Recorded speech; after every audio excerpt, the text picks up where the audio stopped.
watching the Sun Belt Conference on ESPN as we welcome you to Center Parc Conference. So 15 of the Panthers' favorite Ted Hurd, a favorite target yards per game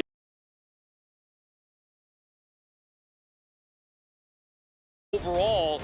And the big question for them was, who's the starting quarterback going to be today? Well, the answer is Colton Joseph.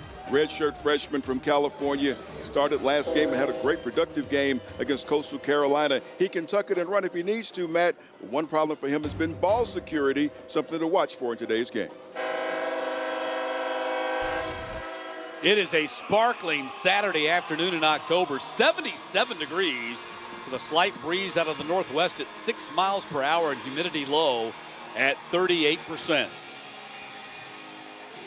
Ricky Rahne, the head coach of the Old Dominion Monarchs in his fourth season as the head coach, 16-27 is victory in Norfolk. Fifth game of the season and fifth played in the 404 area code. That changes next week.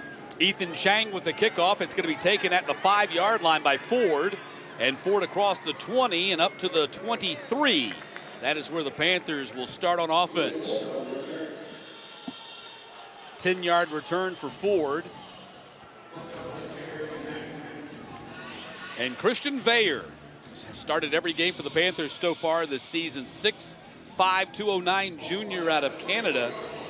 For the season, has completed right at 60% of his passes for 1,073 yards, 268 a game, which is third best in the conference.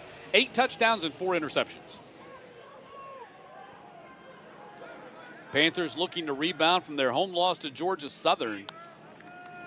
And the handoff on the first play of the game goes to Freddie Brock up to the 29-yard line.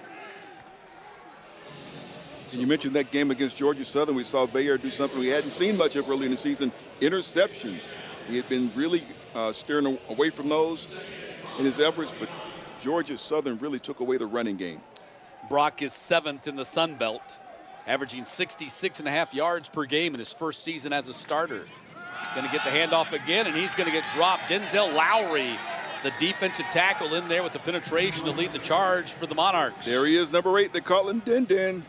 He's right there in the middle. He makes things happen, and he was all over that play. Sam, let's take a look at your impact players when the Panthers are on offense.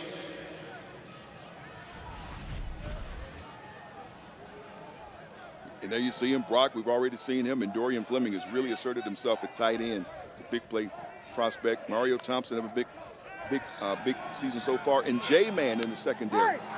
Veilleux's pass intended for Tucker is broken up. And that was Reason on that back line, the cornerback who broke up the pass, and a 3-and-out coming up here for the Panthers. They'll have to punt it away. Reason's getting in, getting both hands to knock that ball away, getting a hand on it. Great job by Reason, the senior out of Diablo Valley College, to knock that pass away without making contact with the wide receiver. So James Allen, who's second in the Sun Belt, averaging 45 yards per punt, sends it downfield. It's going to be caught at the 38 and dropped right away. Isaiah Page, no return on that play on the 36-yard punt by Allen. And there is a flag down on the play. Looks like they had contact with the kicker.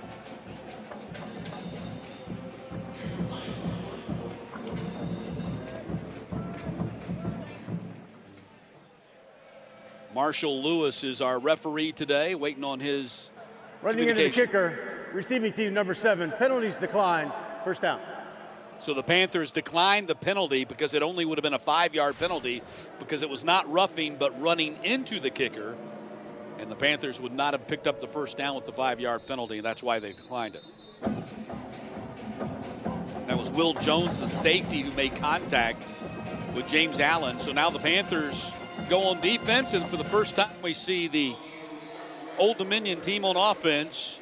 They've scored only one opening possession this season, and that, not coincidentally, was the game they won against Bowling Green a couple of weeks ago. So 1st and 10 for the Monarchs.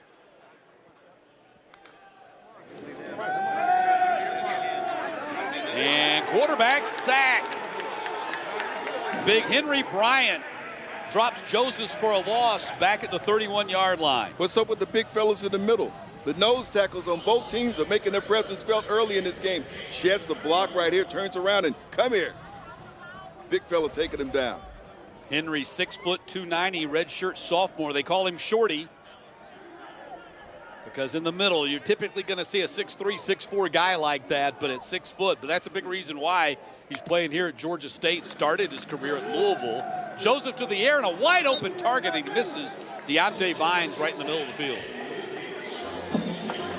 Boy, he had the guy that he wanted. Didn't connect with Vines. Transfer from Iowa. It's a big opportunity early in the game. Third down, Sam. Here's a look at your impact players.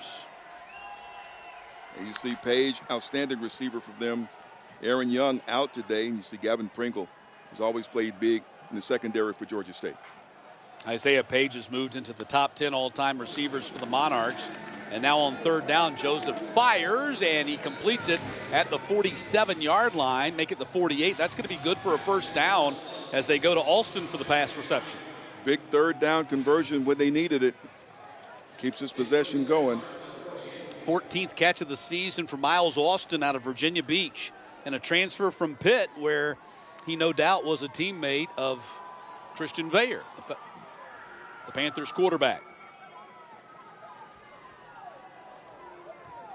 Vines in motion behind the line, and the handoff goes to Roche, and Roche gets hit right there by Gavin Pringle, or pardon me, Isaiah Guy, the other cornerback, gets stopped in his tracks for a 1-yard gain.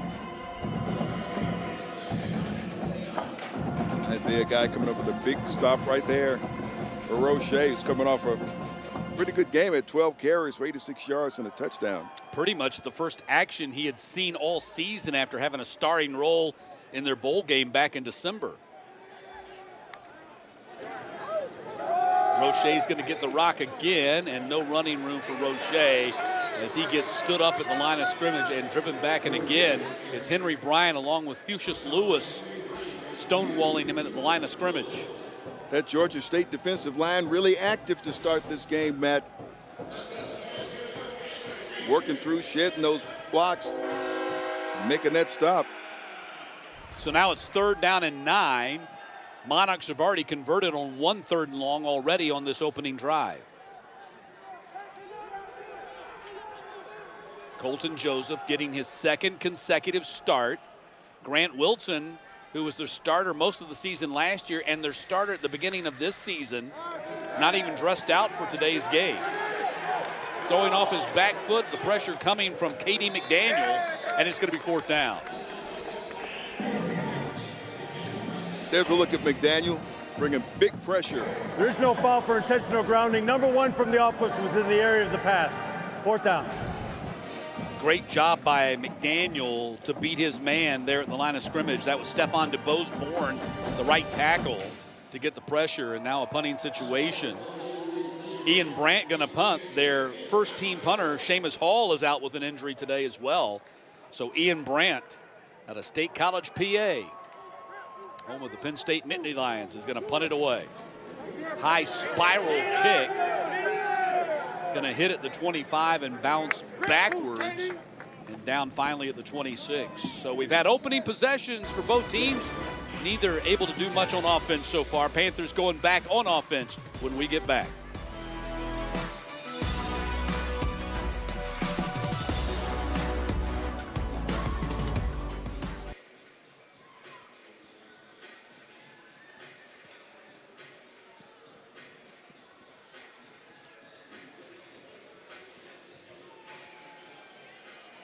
You know, what they could do if not free beer, they could maybe rent a high school.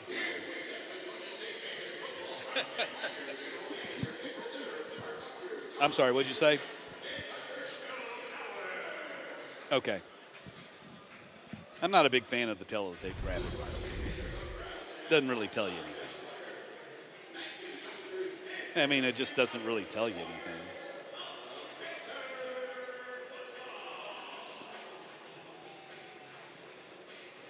But let me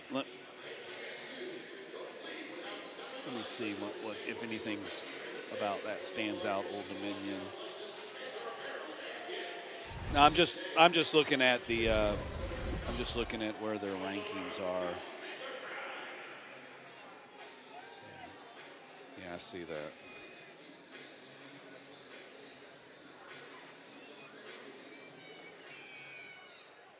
Well, I was actually going to focus on the Panthers. Are third in the conference in passing. Yeah, I was looking at my numbers here to. Yeah, if you want to, yeah.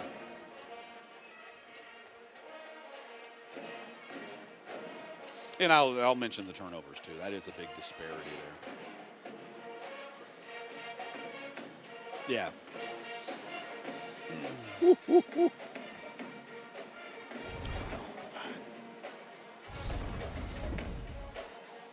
Perfect.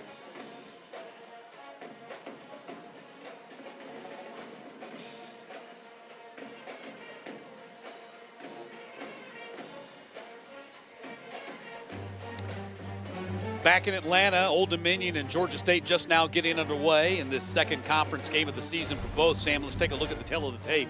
Passing, the Panthers are third in the Sun Belt in passing yards per game. Old Dominion 13th, which is next to last. And the turnover disparity, as you mentioned, ball security has been a big issue for the Monarchs so far this season. They have 5 more turnovers than the Panthers do. I'm looking at fourth down conversions, though. They don't mind. Coach Ronnie wants to go for it on fourth down. He can do it with confidence. They've had some success this season. So Panthers going back on offense after they were 3 and out on their opening possession. Panthers at 2-2 on the season, 2-1 here at home. And as Sam mentioned, the schedule's been front loaded with a home schedule. They're getting ready to go on a massive month-long stretch through their schedule where they will not play at home. In fact, they won't have another home game until November 13th against Texas State. And they got to make some really tough stops on the road. Really tough stops, starting next week at Marshall. Speaking of Texas State, that will be the next opponent for the Monarchs next Saturday in Norfolk.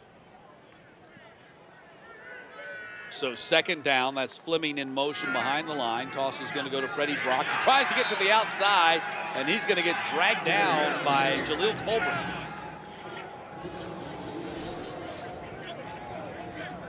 Watch 34. Nice open field stop. I'm the man.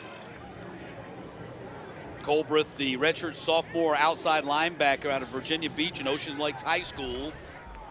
30 tackles on the season. That gives him 3.5 TFL for the season, too. And now it's going to be third down for the Panthers. Veyer going to go to the air. Stands in the pocket, delivers downfield. It's broken up, trying to go to Hurst. There was nothing there. Yep. DeJuan Griffin's there. I don't know if he got a hand in there or not to deflect that pass away.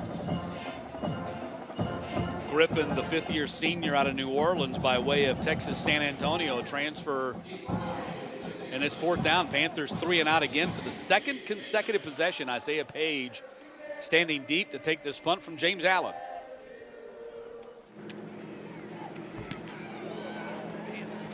End over end kick coming down to Page. He catches it, did not fair catch it. And Page, with a chance at a return here, gets close to 8-9 yards on the return up to the 43-yard line, and that's where Old Dominion will be on offense when we get back.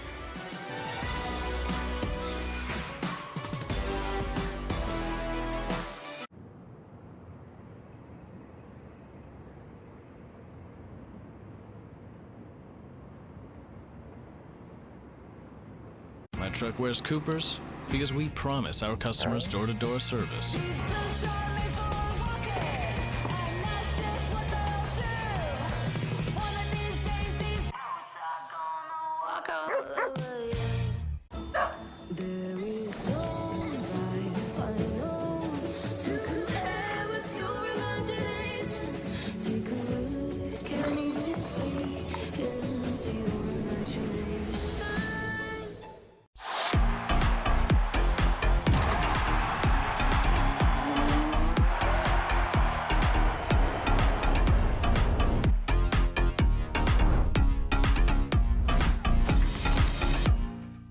NWSL quarterfinals on ABC and ESPN+. NHL on ESPN Plus is back. Enjoy 1,000+ out-of-market games and so much more. That's hockey on ESPN Plus. Sign up today.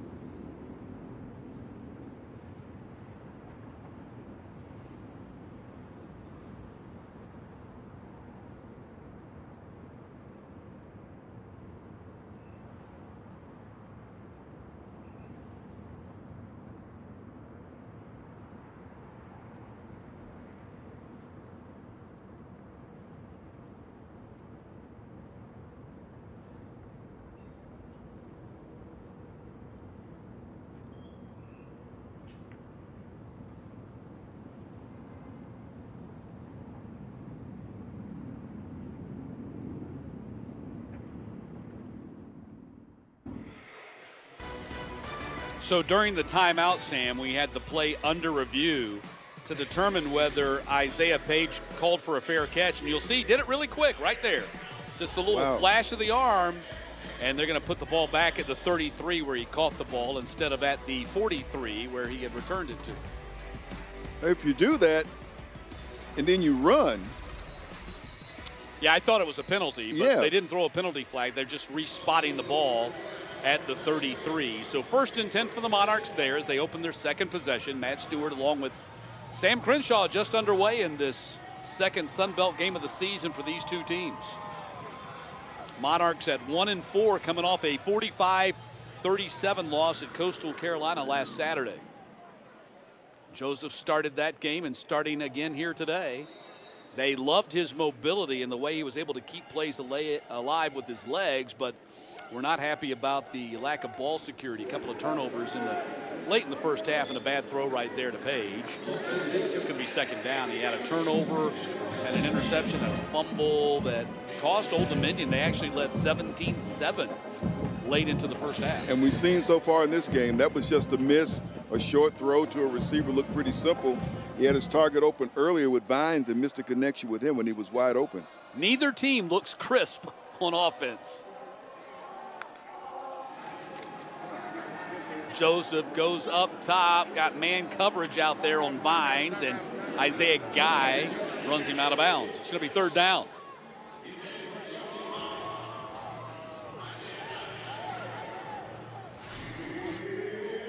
Another look at right there with him. Left hand was up there a little bit, but no flag. Thing I've noticed, Sam, both sides of the ball, I mean, these wide receivers are not getting any separation from the corners or the safeties so far in this game. Been tight coverage. That's both sides. Third down, Joseph wings it out here. It's complete up to the 39-yard line.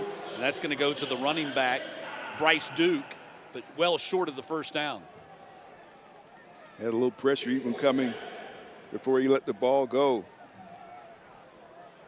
So no Aaron Young, their top rusher today. He was averaging 60 yards per game. He's out with an injury.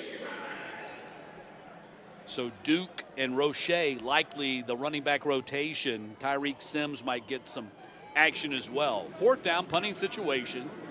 Spiral kick and a beauty coming down at the 21, and a fair catch was made by Riles.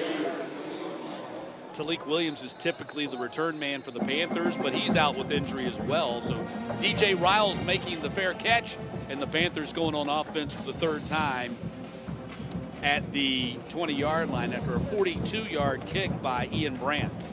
You're right about both offenses seem to be a little out of sync and just trying to get some consistency going. Of course, he's odd scheduling for Georgia State, having their second bye week in 2 weeks. Yep. Don't know that they needed the rest, but they got the rest. Looking to get back on track after that loss to the Eagles. And as you mentioned, they're playing Thursday night at Marshall.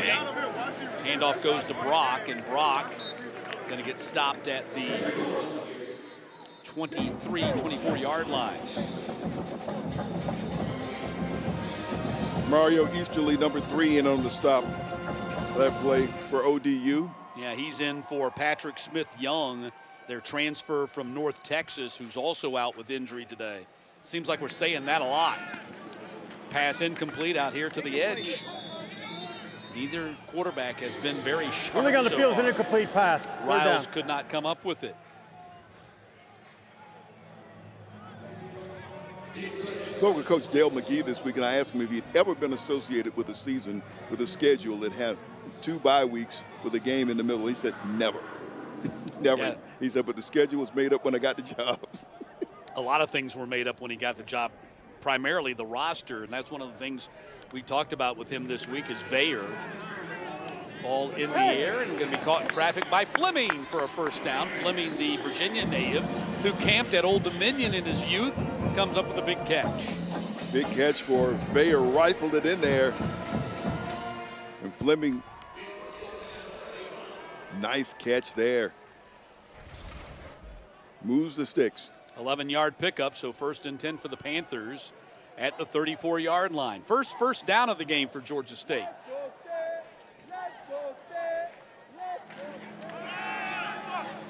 Savion Wilkerson now in there getting his first carry of the game, and Wilkerson's going to get about a yard on the play to the 36. Doubling back on what I was talking about as far as the roster was set. Obviously the Panthers had great upheaval in their roster, but what I'm talking about is Dell McGee did not get to recruit any freshmen. The signing class was in the barn and signed when he got the job, and they also missed the first portal transfer window, where typically that's where your bigger name players are going to be in that first portal window. Veyer going up top and nearly intercepted back there by Reason. That first portal window, Sam, coming in January before National Signing Day. And that's all the kids who were not happy with what happened in the previous season. They're in the transfer portal early. The second transfer portal window comes in the spring after spring practice. After spring football, right. You mentioned signing day. What are they going to be signing this time? Exactly, and both coaches We're not going down that. Neither one of them had an answer for me when I asked them about that, but both of them were kind of in agreement that they don't think it's necessarily a good thing. Veyer scrambling to his left, going to chuck it out of bounds.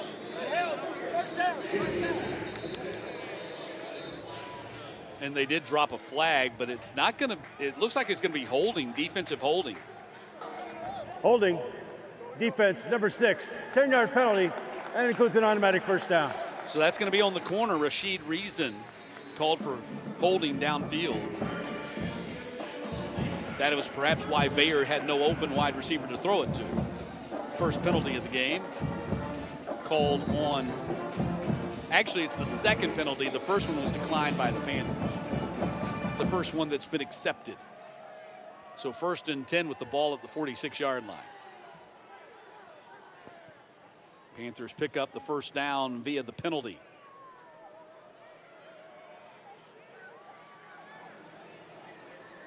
Jalen White-McLean late coming off the field.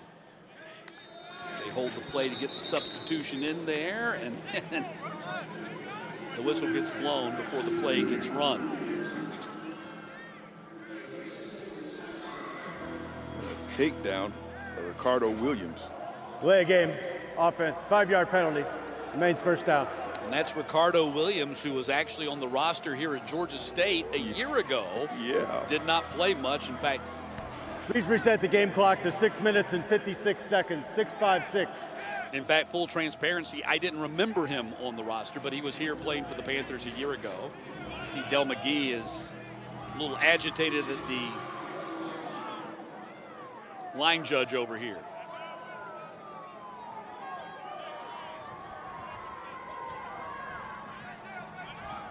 Delay of game penalty makes it 1st and 15 from the 41. That's Riles in motion. Veyer looks to the other side, dumps it off to Dukes. Michael Dukes runs up close to the sticks and has the first down across the 50 at the 43. 15-yard pickup. Nice play. Riles was in motion. There's Dukes wide open, and he's going to get up to get that first down before he goes out of bounds. Nice execution. They spot it at the 44. 1st and 10. Veyer back to the air again, going far sideline and incomplete. Fleming was the target. Angelo Rankin, the other corner that we had not mentioned yet, had a shot at the interception, couldn't come up with it. It's going to be 2nd down. You mentioned this earlier, though. The receivers are having trouble getting separations on both sides. Yeah.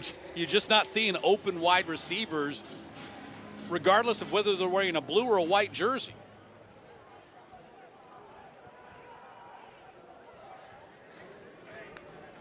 Second down, Veyer again, moving to his left this time, points downfield and fires. Incomplete, trying to squeeze it into a tight window here on the sideline, looking for Gradle.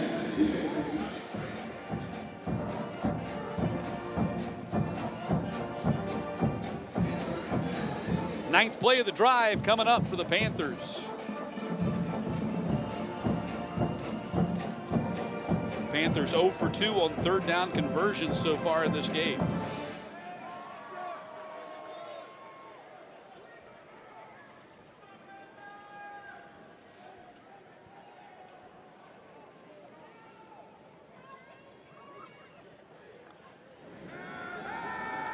Heavy pressure, and he gets out of it for a moment, but not all the way. Mario Thompson raises his arm and says he got the quarterback sack. 18 Mario Thompson in there, along with some of the others in white jerseys, but making the difference.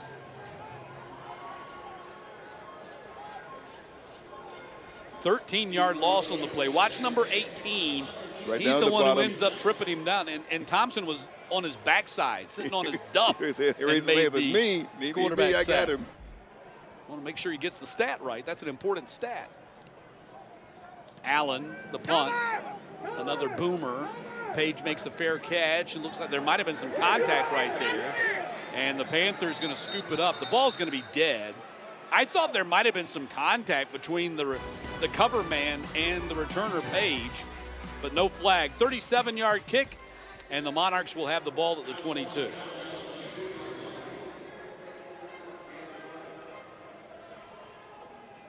Just calling for a timeout, which we will oblige and take it with them.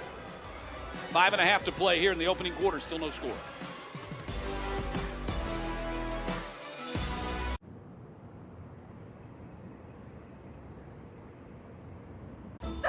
There is no life I know to compare with your imagination. Take a look, can't even see into your imagination. Cake noodle is such a rustic and straightforward dish. I knew it was going to be bold, so I took the bullet rye, I added some coconut oil to it, let it sit overnight and infuse, and it made a really nice boulevardier.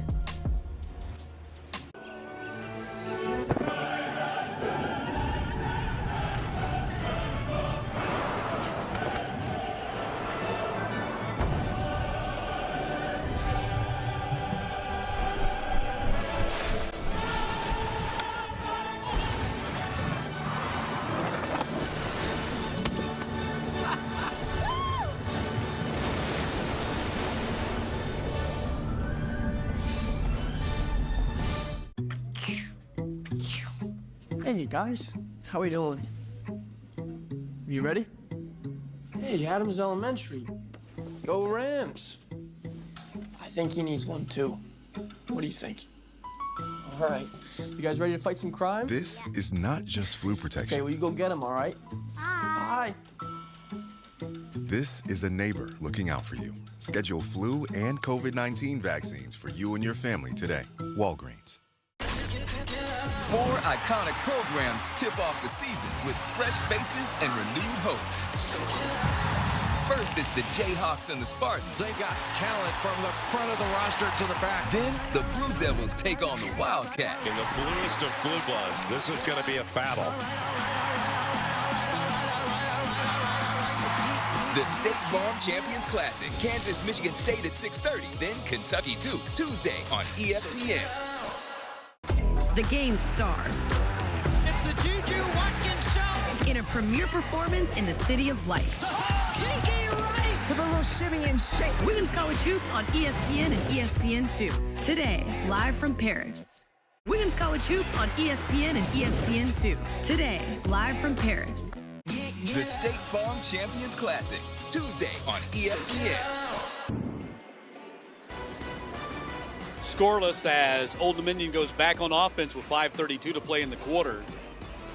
Old Dominion with one of the youngest coaching staffs in the country at 34.5 years of age. They are second youngest behind Georgia Southern. Great to visit with head coach Ricky Ronnie, offensive coordinator Kevin Decker, and DC Blake Seiler this week, and then catch up with them today here at the stadium as well. As Joseph on the keeper, tricked our cameraman, and that's going to be a first down for Old Dominion. It's all right, happens to me all the time. We mentioned at the top, this guy can tuck it and run. We got an injured player down on the field. Injury timeout.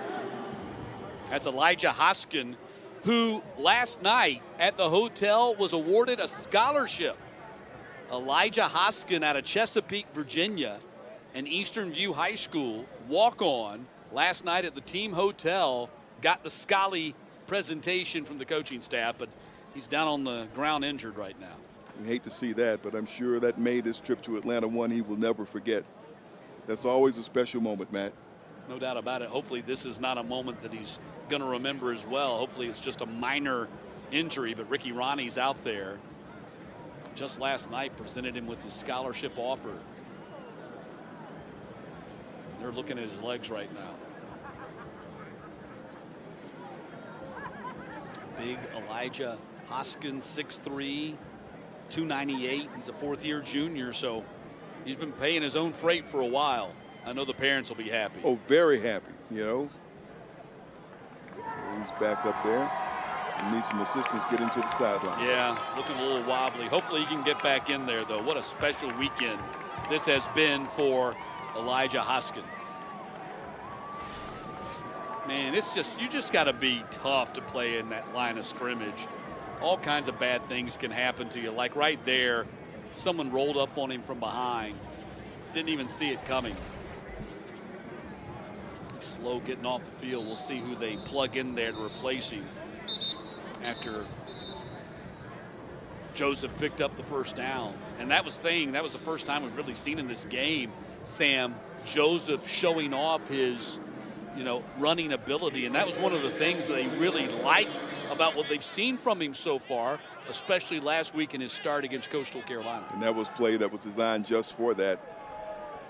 He moved the sticks. Let's see what they do here on first down. Tyreek Sims now in there at running back. As we mentioned, Aaron Young is out, and Sims is going to get the handoff. So he becomes the third running back used by the Monarchs today. Abraham making the tackle for the Panthers as Sims reaches the 41. Nice pickup on first down.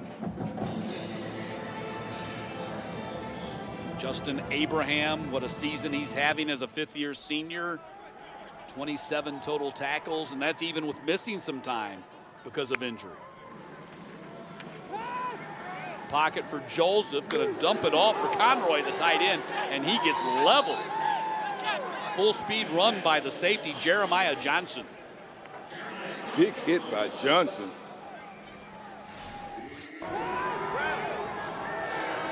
Oh, whoa, blast. That makes my teeth hurt. Feel that all the way up here. Third down and 1 after the completion to Conroy. Transfer from Merrimack. Movement. He's going to take False this start. opportunity. Offense. Everyone but the center. 5-yard penalty. Remains third down. Oh, that was cold. Our referee said everybody but the center committed the infraction.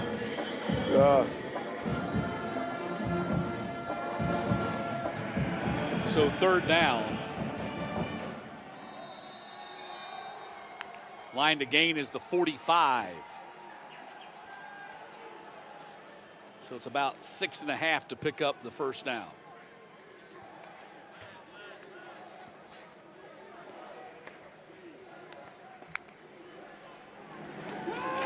Joseph, clean pocket, now it's collapsing. Throws and intercepted at the 30-yard line. Kenyatta Watson bringing it back the other way, and down the sideline, Kenyatta Watson comes up with a big turnover, but check the flag down on the field at the 39-yard line.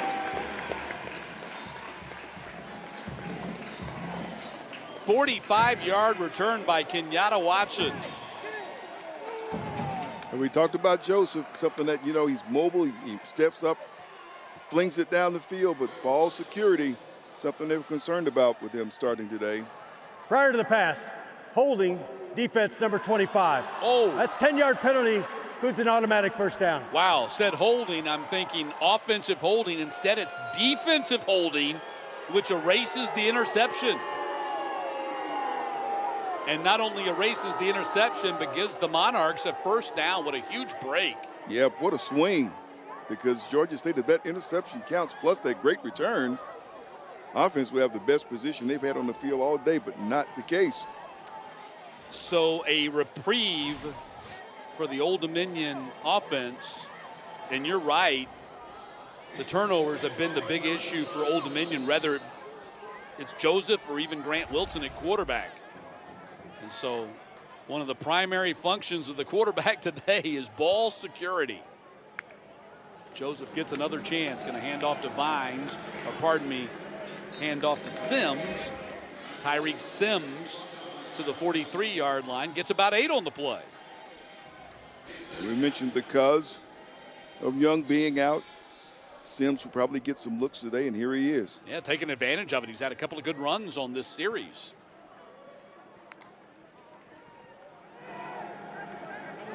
Swings it out here, complete to Page. Isaiah Page down the sideline, and a first down for the Monarchs at the 30-yard line. So they've used that penalty called on Georgia State as a chance at second life here, and now they've moved within 30 yards of their first score of the game. 13-yard pickup.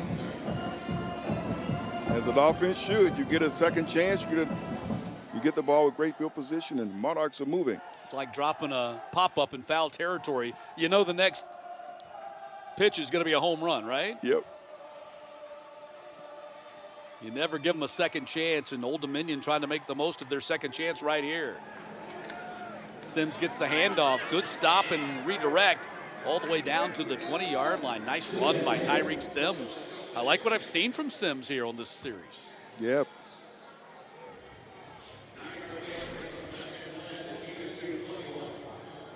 We hope something good news for Hoskins. We see a vehicle over on the Old Dominion sideline. Looks like they're going to give him a ride. It's not a good ride that you want to take there. Not at all. Sims out of Loudoun County High School there in Virginia. 2nd down and 1. Play action. Joseph shovels the ball forward to Sims, and he couldn't hold on to it. It's going to be 3rd down and 1. Joseph's just trying to get rid of it. And there you see Hoskins. We talk about the great news for him last night. And I mean, that's unbelievable how cruel life can be sometimes, right? The high of getting your scholarship last night at the hotel, and in the very next game after getting that scholarship in the first quarter, you suffer an injury and have to be carted off the field. It's a cruel game. Roche on the carry inside the 10, cuts to the end zone and dropped finally at the 3-yard line. Boy, he found a nice hold on the left side. We talked about Pat Conroy receiving, but the tight end was doing a nice job to help open up the hole for him on the left side. 15 and White helped get the little hole right there. Roche knows what to do.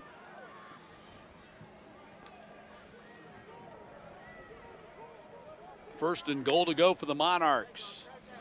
Roche gets it again, sprints to the end zone for the Monarchs touchdown. 3-yard touchdown run for Devin Roche, his 2nd touchdown run of the season. And Old Dominion cashes in after having the interception negated. They march down the field and score. What a change of fortune for the Monarchs. You want this drive, you want to finish it. And Devin Roche puts on the finishing touches. They're on the board first today. 6-0. Ethan Sanchez, who played his high school ball here in the Atlanta area at North Paulding High School. He's from Dallas. Not that Dallas, the one that's in Paulding County here in the metro Atlanta area. Kick is up, and the kick is good. And 7-0 lead for Old Dominion. It's crazy how that works. Panthers thought they had an interception and a chance to score with a short field. Instead, it turns out to be a penalty, and Old Dominion cashes in and takes it down and scores. And you talk about how the depth on both of these teams is being challenged right now, especially with Old Dominion losing alignment. We just saw Hoskins leave.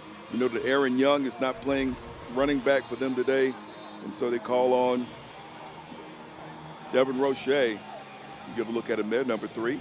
He finishes the drive. And there are your numbers. 9 plays, 78 yards, 4:15 time of possession, and a 7-0 lead for Old Dominion.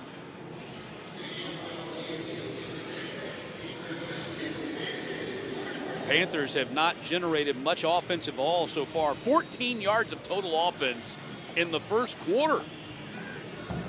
21 passing and -7 rushing. And this is coming off a game in which the Panthers had 29 yards rushing against Georgia Southern 2 weeks ago in that 38-21 loss.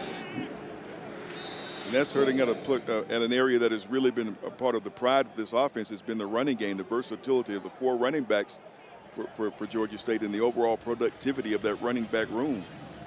Well, yeah, there's no doubt in the short history of Georgia State football, and this is just the 15th season, if anything has been the identity of Georgia State football on the offensive side of the ball, it has been the running game. Yep, absolutely. That has not been the case this season so far. It's certainly not the last 2 games. Dell McGee, of course, was an outstanding running backs coach at the University of Georgia when he was an assistant to Kirby Smart in their 2 national championship teams, close to a decade there working in Athens.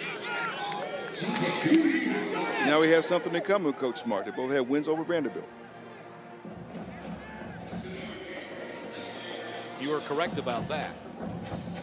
I don't know. The way this team is running, it seemed like that was a long time ago. It's only a couple of weeks. It is a month ago. It's almost a month ago on the calendar. C.J. Beasley got that last carry. That is had Beasley's first carry of the season, the transfer from Old Dominion, or Coastal, pardon. Not a big tackle for loss right there. And Amari Morrison, the defensive tackle with the penetration, gets the TFL as the Panthers continue to move in reverse in the running game. And that one was going nowhere. I mean, Morrison arrived almost the same time as the ball. Well, a lot of it's got to be the offensive line, and Jim Chaney, the offensive coordinator, was quite frank and said, look, we just don't have any alpha dogs on that offensive line right now. Heavy rush, Bayer puts it up there, and it's going to be out of bounds, incomplete. 4th down, Panthers punting again. And you flinging it out there for a receiver once again with no separation, you know, from the defensive back. There's nothing going right for Georgia State offensively right now.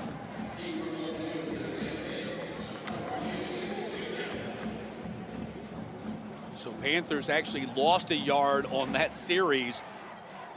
They're going to finish this first quarter, barring a dramatic something happening here. They're going to finish the first quarter with 13 yards of offense. Spiral kick, Page, chance to return, though, throws up the fair catch sign again. I don't, was that Page or was that Roche? No, it was Page. It was Page. 41-yard kick, and that's the end of the first quarter here in Atlanta. Old Dominion, 7-0 lead on the Panthers, and on offense when we get back.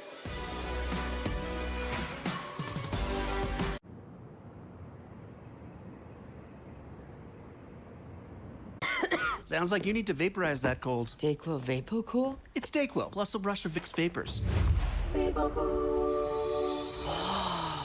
DayQuil VapoCool, the vaporizing daytime coughing, aching, stuffy head, power through your day medicine.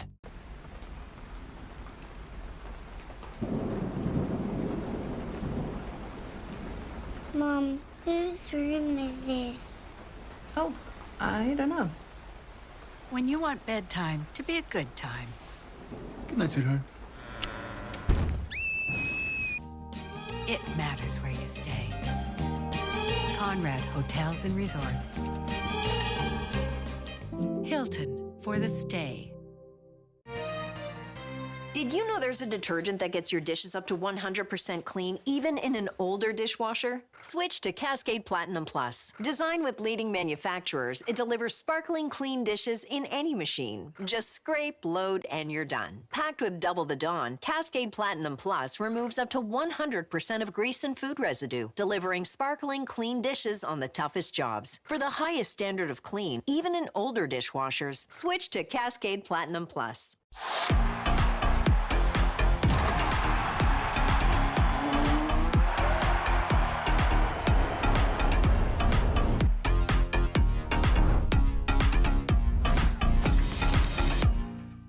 The time has come. Two larger-than-life legends collide. Troy Jones is the heavyweight champion of the world. Stipe is the most successful heavyweight of all time. And the world will be watching. NHL on ESPN Plus is back. Enjoy 1,000+ out-of-market games and so much more. That's hockey on ESPN Plus. Sign up today. Women's College Hoops on ESPN and ESPN2. Today, live from Paris. The State Farm Champions Classic, Tuesday on ESPN. This season, ESPN Plus has hundreds of games across 20 conferences. That's more action, more touchdowns, more college football. That's how I get by. Streaming now. At ESPN, we are proud to salute America's veterans and members of the military for their sacrifice and service to our country. Tune in this week for tributes and special features across ESPN programming honoring our great service members. NWSL quarterfinals on ABC and ESPN+. The game's stars. It's the Juju Watkins Show. In a premiere performance in the City of Lights. Kiki Rice. For the little shimmy and shake. Women's College Hoops on ESPN and ESPN2. Today, live from Paris. Back in Atlanta, start of the second quarter, Old Dominion has the ball, leading Georgia State 7-0. And Sunbelt Conference, we'll take a look at the standings here in a few minutes, but really kind of the stories have been flipped upside down in this conference. Matt Stewart along with Sam Crenshaw, 1st and 10 for Old Dominion from their own 34. Duke with the short game. Here's a look at those standings. ULM picked to finish 14th in the conference. They are the only team in the conference that's 2-0, and they beat James Madison last Saturday.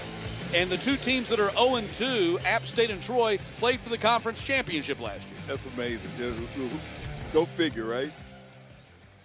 It's just like Del McGee said, look, on any given day in the Sun Belt Conference, anybody can beat anybody. Up top they go. Nowhere close to completing it. Looking for Alston deep on the play, and it's going to be 3rd down. But certainly that has been the case. But I think we've seen that all across college football with, of course, Georgia State beating Vandy here in this building a month ago. And then last week, Vandy pulling off the upset of #1 Alabama.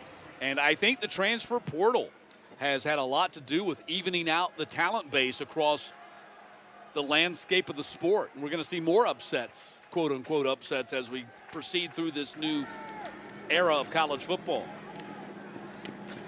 Pass complete on the drag route at the 49-yard line. Come out? The officials are spotting the ball. The Panthers argue that it was Ruling not on the called. field's an incomplete pass. 4th down. It's another look. Come out?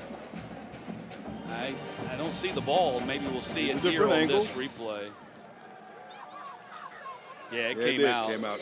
But did he take it to the ground? Did he have possession when he took it to the ground? That is going to be what they're going to review here if they take a look at it. I think the officials are going to take a look at it. They haven't yet. That was Damarian Houston on the reception. If it stands, they're going to rule it incomplete. Incomplete pass. So Old Dominion's going to have to give it up really quick. Didn't do anything with it here to start this second quarter. Yeah, we got a Now whistle. they're going to step in. It's an incomplete pass. Previous play is under further review. So the big question here is, we've already seen it a couple of times ourselves. The question becomes, it's clear the ball comes out. I mean, there's no question that the ball did come out. Did he take it to the ground? Did he have possession when he took it to the ground? And it looks to me right there that it's sliding down his leg, out of his hands. Watch for number 1. Right there. That's a good look at it Gets a hand in there and knocks it out. Yeah. He did make the catch, but look, right there, Kenyatta Watson, who had that interception that was called back in that first quarter, punches the ball out right there. He does not have control of it as he takes it to the ground.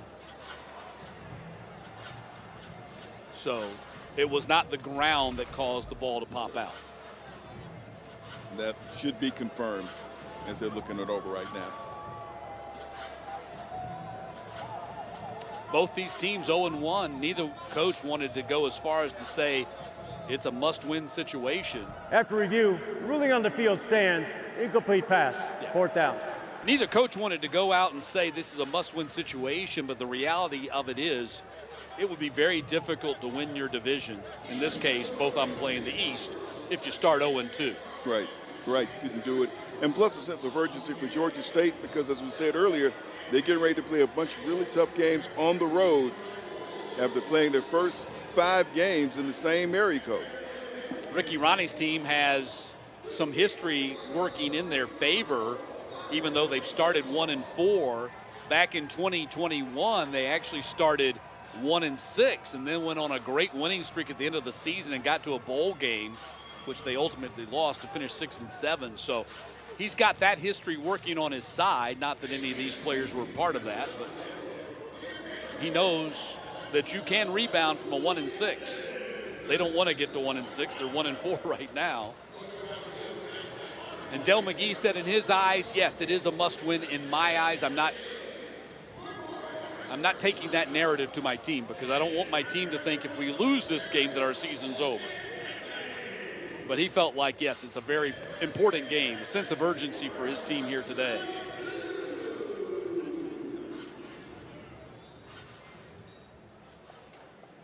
This offense was about to get the ball back.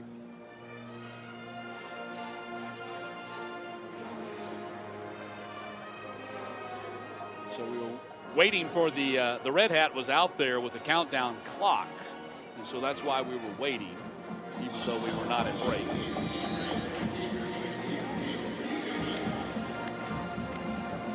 So now live action. Grant with the punt. Taken at the 25 and dropped at the 24. No running room for Riles on the return. 38-yard kick, -2 on the return. Panthers going back on offense, looking to generate some offense. They have not been able to do that yet. We'll see if they can when we get back.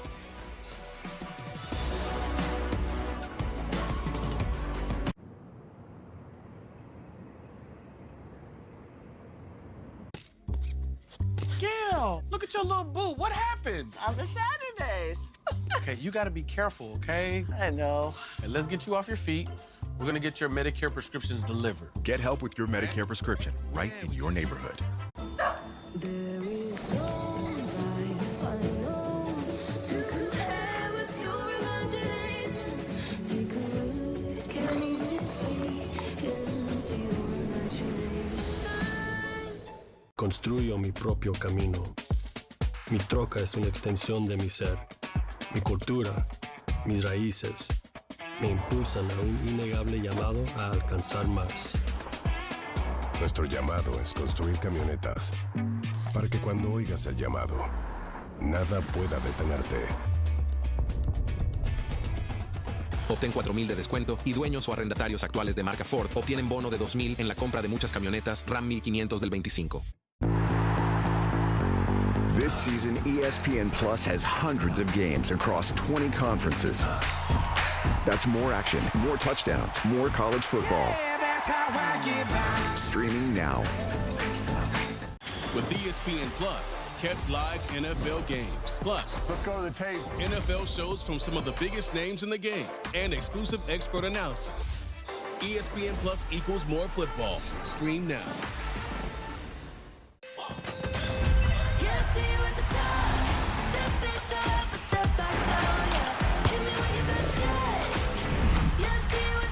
NWSL quarterfinals on ABC and ESPN+. Women's College Hoops on ESPN and ESPN2. Today, live from Paris. The State Farm Champions Classic, Tuesday on ESPN. Back in Atlanta on a spectacular Saturday afternoon. 7-0 lead for Old Dominion as the Panthers get ready to go back on offense. Sam, they've run 21 total offensive plays. Only 6 have been for positive yards. Man, something has to change. But it has been that way going back to the Georgia Southern game. Just nothing happening consistently on the offense. Well, the coaches, going back to that Georgia Southern game, Dell McGee and Jim Chaney, the offensive coordinator, said, look, Georgia Southern just hit us in the mouth. They were just bigger and more physical than we were at the point of attack. I don't know whether that's the case here today or not. We'd have to wait and hear what the coaches have to say, but just have not been able to get anything going offensively. Only 13 yards of offense for the Panthers through the first 16 minutes of this game. Veyer throwing, and it's complete. And Hurst makes the short catch at the 31-yard line. They'll spot it at the 32, so a 7-yard pickup for Ted Hurst, gets his first catch of the game.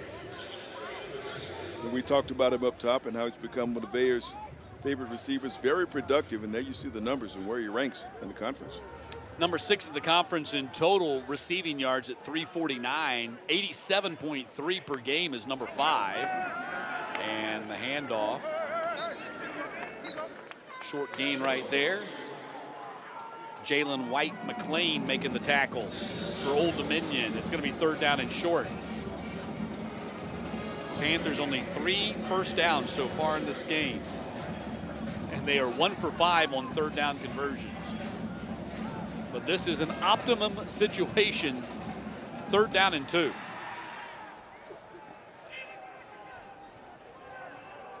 Riles in motion. They're going to throw it on 3rd and 2. It's complete to Ford. He's got the first down and more down the sideline. Jordan Ford finally gets tripped up by the safety, Will Jones, who might have saved a touchdown right there. I think he did. Ford with the catch out of the backfield. Eludes one defender. And it wasn't for Jones. I think he was on his way to the end zone. 17-yard pickup. 1st and 10 Panthers across the 50 at the 48. Veyer downfield throws it away. Again, just no open routes on those deep balls down the sideline so far today.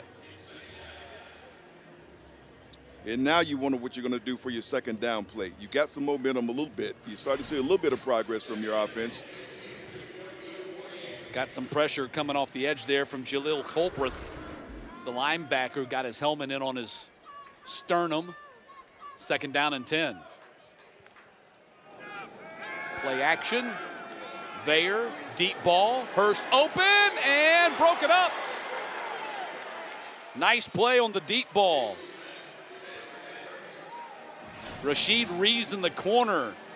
Right there at the split second to knock it away. Might have got his hand on his back and was fortunate not to draw a flag right there. Maybe that one just hung up there a little bit long. He had the receiver he wanted. The Reasons is right there in the coverage. Sam, that's a great look right there. Rashid Reason was pulling his jersey down from behind. Daryl Miller with the camera angle down there on the field, none better than Daryl Miller. But he was pulling his jersey down from behind. That's an experienced cornerback move. Broken up over there on the sideline. Double coverage again, and a flag comes out this time. On the opposite side of the field. Dwan Griffin, number 23, was there to bat it down. Prior to the pass, holding defense number 0. 10-yard penalty. That includes an automatic first down. So Angelo Rankin, the corner, was holding on the play.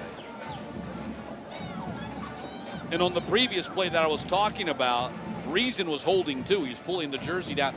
But as an experienced cornerback, you learn how to do those things and hide them from the officials. Absolutely, absolutely. And so even though he committed a penalty, it was a good penalty because the officials couldn't see it. And they teach him to do those things. Everybody does. 1st and 10. And a quarterback sack. Amari Morrison.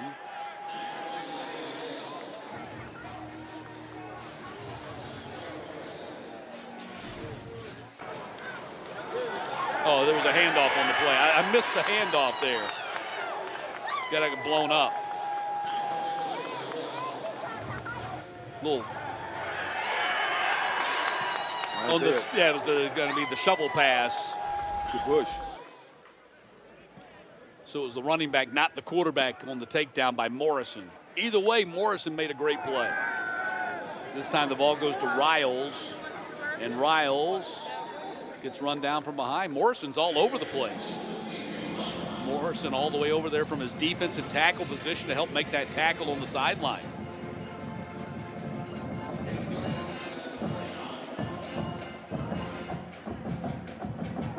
Third down and 1.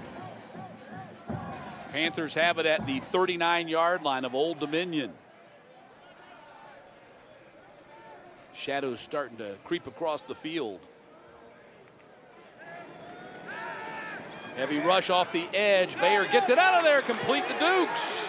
And Dukes down to the 20-yard line. Pressure coming off the backside. And as they teach the quarterbacks, you got to be able to feel that pressure, even if you can't see it. And Bayer got it out of there just in time for a 19-yard pickup.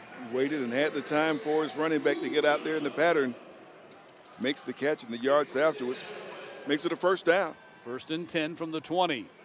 Best opportunity, scoring opportunity for the Panthers so far in this game. And a jump ball! Hurst comes down with it. Panthers touchdown.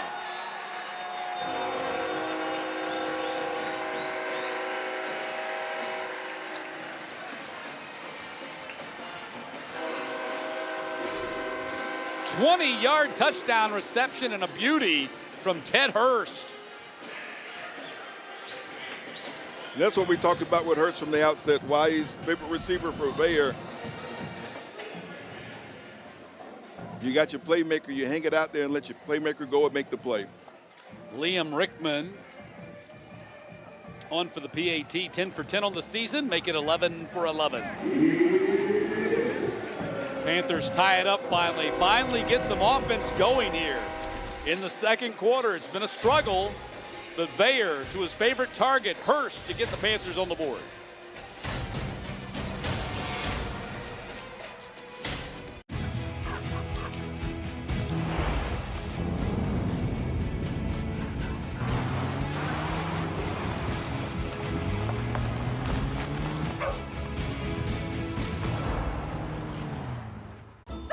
There is no life I know to compare with your imagination. Take a look, can't even see into your imagination. Say you're looking for the perfect present. Head to the perfect place. A place with gifts that light up a face as well as a room. Where it's easy to find the brands they'll love and the advice you trust. That place isn't a warehouse store. That place is your local Ace.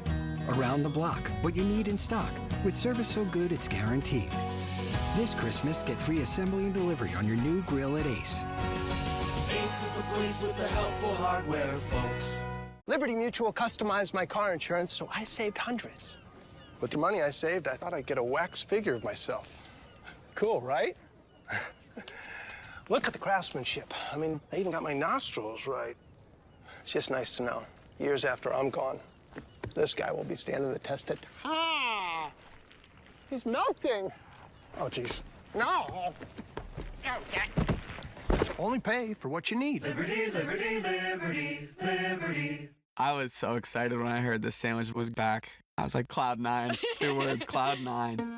What's up? This is Mike. And this is Celia. And a little thing we love about the Chick-fil-A Honey Pepper Pimento Chicken Sandwich is the symphony of flavors. You can always count on that crispy, tender, juicy chicken, and it's got pickled jalapenos, and it's so good. My favorite part is the pimento cheese. Topped off with the honey, it all comes together perfectly. I like the original. I like the spicy chicken fillet. But either way, you're getting a winner. Real customers paid for their testimonials.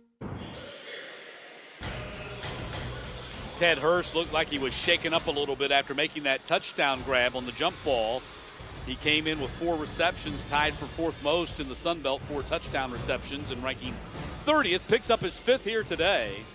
Went into the tent, looked like he was having some trouble. Maybe came down wrong on that right shoulder. Training staffs on both sidelines are getting a little bit of a workout today, Matt. McAllister going to kick off now after the 9-play, 75-yard drive. Time of possession, 3:38. Panthers had 13 yards of offense prior to that drive and go 75 yards for the score. McAllister's kick, a boomer, goes to the back line of the end zone. So the Monarchs will bring the ball out to the 25-yard line now in a tie game, 7-7. Panthers' only win in the series came here at Center Park Stadium 2 years ago when Georgia State beat Old Dominion 31-17. Of course, last year, Old Dominion went on a great 4th quarter comeback to erase a big deficit and beat Georgia State 25-24. That was a heartbreaker for the Georgia State team. Have that one slip away from them. 1st and 10. Colton Joseph has gone the whole way at quarterback here for Old Dominion. Grant Wilson not even dressed today. Pass is complete to Conroy, the tight end, up to the 49-yard line. Heimuli making the tackle. 23-yard pickup for Conroy. Transfer from Merrimack, who does great things. Had a big game against Bowling Green, a pair of touchdowns. A little bit of a throwback. Yeah, he was a guy from that Division II school, Merrimack. Didn't even play last year because of injury. They were so impressed with his video and tape from 2 years ago that they signed him.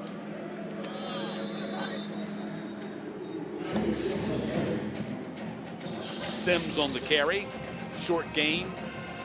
In fact, no gain. Hurst is now out of the tent. Panthers need to keep that guy active. Ted Hurst has been one of the really bright spots, as we told you off the top here. He's been one of the bright spots for the Panthers in their first 4 games. Joseph dumps it off across the middle to Vines. He gets dragged down at the 50 after a 3-yard pickup.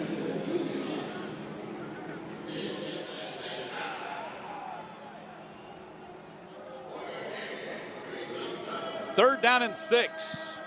Line to gains the 43.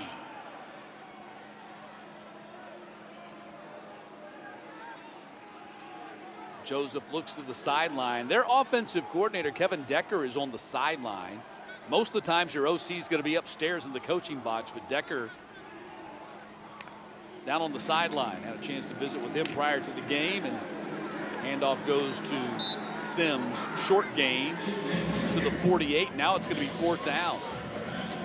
They bring the punting unit on. Big front up front doing some things for Georgia State. Sir Mills, the 40. Also their number 9, Kevin Swint, in on the stop. Bringing up 4th down.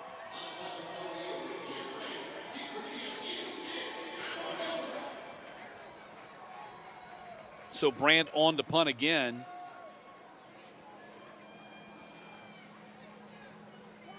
Gilmore is set to return the punt for the Panthers. Panthers have used a couple of different options back there today with Tyleek Williams being out. Spiral kick by Brandt. Gilmore comes up and makes the fair catch at the 22-yard line. Just a 26-yard kick, and that's where the Panthers are going to go on offense.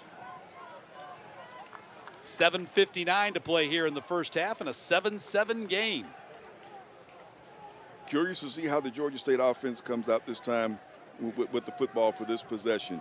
They finished with a touchdown last time, and while that drive wasn't a thing of beauty, they started to incorporate the running backs out of the backfield with some short passes just to get some things going in a positive direction. Now I want to see where they maybe try to reestablish the run game, or do we see more of those passes out of the backfield? Del McGee said they spent that off week, last week being the off week. They did not have a game. They weren't off from practice, obviously, in self-evaluation, doing a lot of self-evaluation, a lot of self-scout, if you will, in how the coaches are communicating the message to the players and how the message is being received by the players and translated into performance on the field. So a lot of self-scout, self-evaluation for this Panthers program, who got to the end of September at 2-2. That's Brock on the run right there.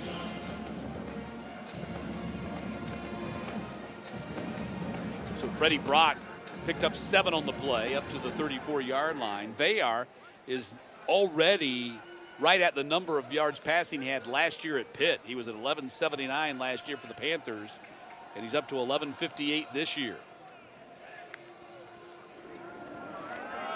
Handoff goes to Brock, slips through a couple of tackles and picks up the first down at the 35-yard line.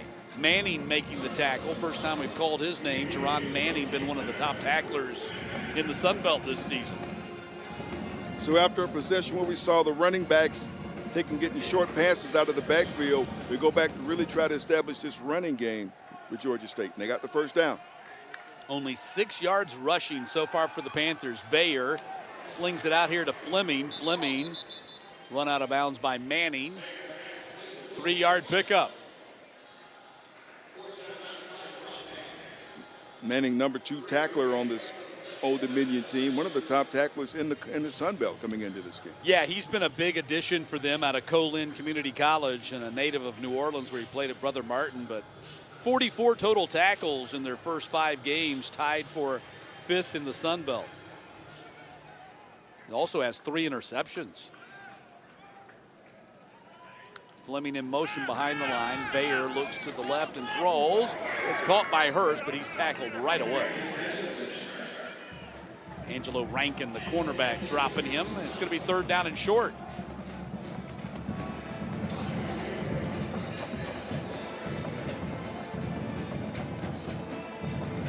That's the 4th catch of the game for Ted Hurst, who has the Panthers' only touchdown so far today on that 20-yard reception earlier in this quarter. So 3rd down and 2. Panthers 3 of 7 on their 3rd down so far today.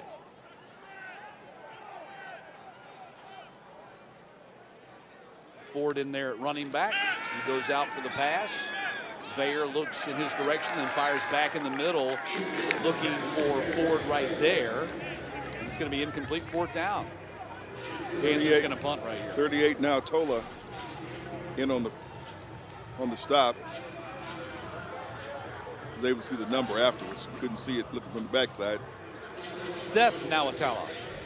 They got 2 Nawatalos out there. Koa, who's the younger, the redshirt sophomore, and then his older brother Seth, who's the 4th-year junior, who transferred from James Madison. And the very week he transferred into the program, he actually played. Punt from Allen, backs up Page inside the 10-yard line, and he gets dropped right away. 48-yard bomb off the foot of James Allen. And Old Dominion pinned deep in their own end. With 5:29 to play in the half, that's where they'll be on offense when we get back. There is no life I know to compare with your imagination. Take a look, can you see into your imagination? From tried and true to try something new. So many ways to save. Life ready, wallet happy. That's 365 by Whole Foods Market. All right, Tina, 6 is hard to beat. Not for us. Okay, not soccer, but Football. Yes. We honeymooned here. Mallorca. Yes. Pass. No, we don't pass, Tina. Come on, baby. They help give you more. A tax professional. And they have a 97% satisfaction rating. Salami? You could have done it in a British accent. That's helpful, Randy. For savings and service, get more with Geico. Y'all see this? Patrick Mahomes is saying goodbye. People was tripping. Where are you going? He was actually saying goodbye to his old phone. I'm switching to the amazing new iPhone 16 for T-Mobile. It's the first iPhone built for Apple Intelligence. That's like peanut butter on... 8-yard line, 1st and 10. The Shadows creeping across the infield. So for the playoff game, that was 20 years ago. That's going to be a problem. Ball is dumped off to Conroy, and he gets dropped after a very short gain right there. You're right, though, Matt. That is over the area that was the infield in the previous incarnation of this facility. That was funny. I was talking to Coach Decker, Coach Seiler. They were both very interested about the history of the stadium and trying to figure out where home plate was and the dugouts. Decker, of course, a big Yankees fan, pointed out how they came in here in 1999 and swept the Braves in the World Series. He would point that out, wouldn't he? He's a Yankees fan. Why wouldn't he? He's excited about what his team is doing this season. Yeah, they're in the ALCS, and now we know they're going to be playing the Guardians as Cleveland dispatched surprising Detroit today in the final game of that ALDS. So the ALCSs or the ALCS and the NLCS are now all set. 3rd down. Pass across the middle, and was it intercepted or caught? Or nothing? It's going to be caught. They're going to rule that a catch by Conroy. The big tight end was able to battle for that ball. It looked like it had just as much chance of being an interception. Let's take another look at it. Defender had a hand in there, and Conroy just says, I'm going to take this. I want this. Well, Conroy is a 6'2", 235 tight end, and Gilmore is a 5'9", 180 nickelback. So 235 is going to win that 180 with that battle for the ball with the 180 players, and Conroy won it. Same mentality of a rebounder in basketball, right? Just took it right out of his hands. Want to. want to, and more time in the weight room. There you go. So second down, 3.5 to play here in the opening half.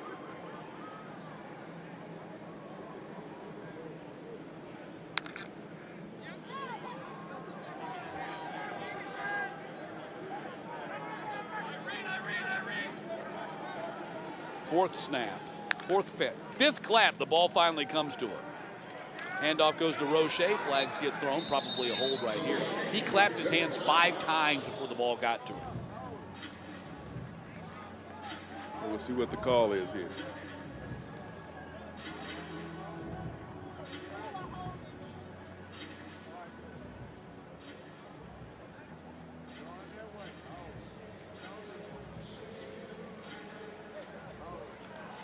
Holding, offense, number 55.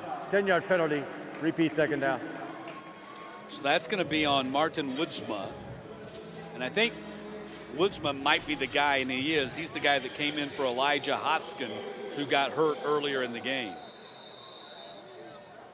So Woodsma, who has been in the starting lineup at times this year, and now as a number 2 coming into today's game in the lineup now after Hoskin got carted off the field in the first quarter. That's the 4th penalty on the Monarchs for 35 yards. Brings up second down and 19. Heavy rush. Joseph scrambling to get away from it, throws, and it's broken up. Pringle comes back as Alston was coming back to try to help out Joseph on the play. Pringle followed him and broke up the pass. There's McDaniel with some pressure. Please reset the game. 2 minutes and 54 seconds. 2:54. And it's Cam Williams, number 19, that applied the initial pressure.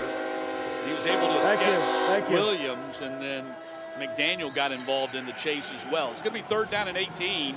Panthers have a chance to get this ball back and maybe in pretty good field position if they can get a stop on this down right here. Now everybody's offside here.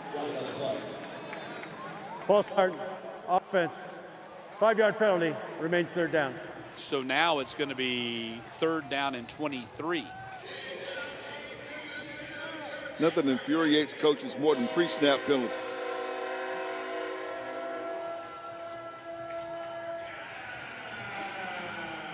.254 to play in the quarter. Panthers have all 3 timeouts remaining, including the 2-minute timeout. Ball goes to Duke. They let him run it up there close to the original line of scrimmage, but Old Dominion nowhere close to picking up the first down, and they'll have to punt it away.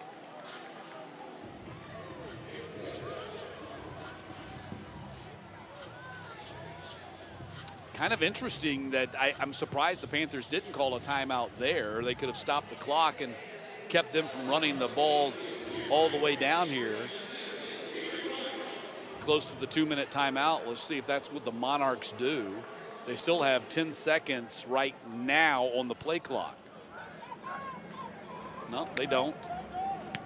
Brant, spiral punt. Gonna be taken and fumbled at the 40, and Riles jumped on top of it to avoid disaster. 39-yard kick by Brant. Looked like he had some room too, and I think that's maybe what caused him maybe take his eye off of it. I had trouble with it. Also, again, in the area where that shadow comes in. Yeah, it passed right through the shadow as it was coming down to him.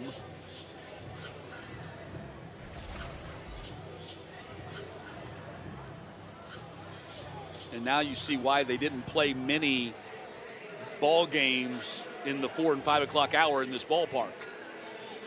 Baseball games, that is.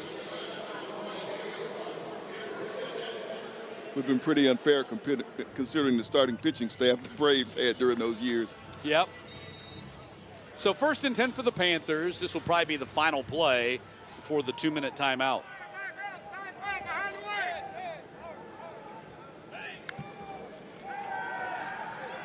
Bayer with a pocket, lobs it downfield, missed his target. Trying to get the ball to Michael Dukes, and it's 2 minutes on the clock. This is the 2-minute timeout. 2-minute timeout. What he just said. 7-7, 2 minutes to play in the half.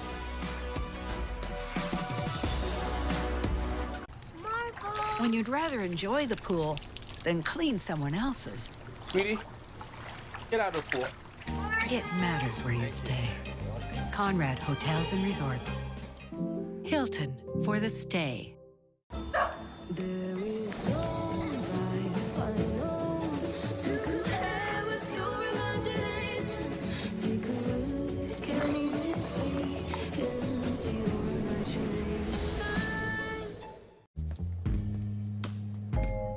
See you later, Mr. Lee. Hi, Zoe. How can I help you today? Do you know if there's a less expensive option for my new Medicare prescription? Medicare? Really? I might have to see some ID, Mr. Lee. Here, let me check on that for you. Okay, so I'll give your doctor's office a call and then This is not just help with a Medicare prescription. Thank you, Zoe. Anytime. Bye. This is the human kind of help. Walgreens.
Members of the North DeKalb Chargers youth football program taking in the game today. Enjoying themselves here as we're down to 2 minutes to play here in the first half. Panthers and the Monarchs tied at 7. Panthers have not generated a whole lot of offense, but neither has Old Dominion, quite frankly. Neither team has been great on offense. Panthers finally able to get something going with a 75-yard drive earlier in this quarter. Veyer going to pass it and dump it off to Dukes, and Michael Dukes hurdles a man and then falls over his offensive lineman. Whoa, oh my. Hurdled the defender, and then the center, number 70, Alec Johnson, was in his landing spot. He gets over both, watch him. Over the defender and the center. Alec Johnson, the center, actually ends up making the tackle. 1st and 10 after a 16-yard pickup. Ball at the 42. Plenty of time for the Panthers to cash in here in this half. Veyer throws. It's complete to Fleming, and he's out of bounds. Easterly coming up to make the tackle. And this is something positive. You're getting some pass completions. It may not be the long ones that extend the field, but you want to be consistent right now. You got 1:31 to go. You want to make sure you get some points if you can before halftime. You see Fleming, second on the team in receiving yards, came in 16 catches for 203, had a career-high 6 catches in that upset victory over Vanderbilt. A victory over Vanderbilt magnified even greater by the fact that Vanderbilt then came out and beat Alabama last weekend. They got Kentucky tonight. And off goes to Brock, gets slung out of bounds by Manning. Mark my words right now, don't be surprised if they lose at Kentucky. You think? Vanderbilt. Yeah. Alabama struggled with South Carolina. They did, won 27-25. I mean, I think it's, like we said earlier, everything's kind of up for grabs in college football now. The playing field has been leveled out a great deal. How will we like that, though? We're used to having certain teams that are dominant, and will that mean the dominant program goes away? eventually? Could that happen? No, I mean, I think you're always going to have teams, but I think there is going to be, you know, just in time for the 12-team playoff, too. I think it's actually a good thing for college football. That's Beasley on the carry again. Second carry of the game for Beasley. Transfer from Coastal, but a young man who played his high school ball here in the Atlanta area.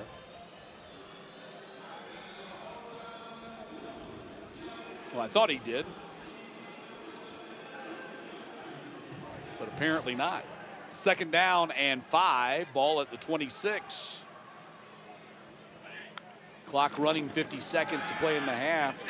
Handoff goes to Ford. He lunges forward to the 23. You're going to use a timeout here. You got 43 seconds to go. First charge timeout, Georgia State. This will be a 30-second timeout. So the Panthers still have plenty of timeouts to walk this thing down and try to get a touchdown, if not that, a field goal out of this possession. Of course, the college football playoff format, as everybody knows, has expanded from 4 to 12, with automatic qualifiers going to the top 5 ranked conference champions. And then the next 7 teams will be at-large teams. Top 4 conference champions get a first-round bye, and the first-round games will be played on campus sites. Of interest to these teams in particular, Group of 5 or non-autonomy conference champions, right now that team would be Boise State out of the Mountain West. They look to be the team that would get that draw. They're not completely foreign from that arena, though, as far as the program goes. No, I consider Boise State to college football kind of what Gonzaga has been to college basketball. Maybe not quite to that extent, as Gonzaga's played for a national championship. But Boise has been that Group of 5 program who has lived in that space with the big boys, so to speak. Third down and 3. Bayer throws it complete to Riles. Riles finds an opening in the defense and runs it down to the 14-yard line. Panthers did not call a timeout. Easterly comes up with the stop there for ODU. Clock running again.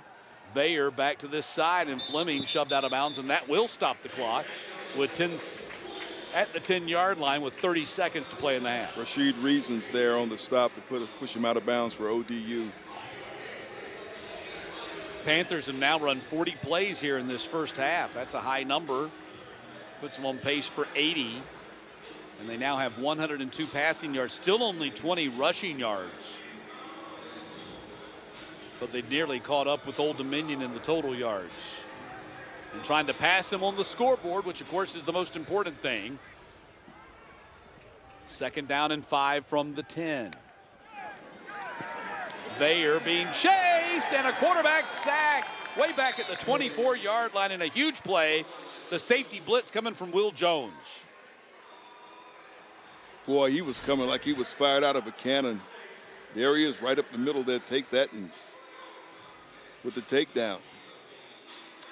Great play call by Blake Seiler, their DC, to send the safety dog and push him back to the 26-yard line, stopping the clock with 25 seconds as the Panthers use their second timeout.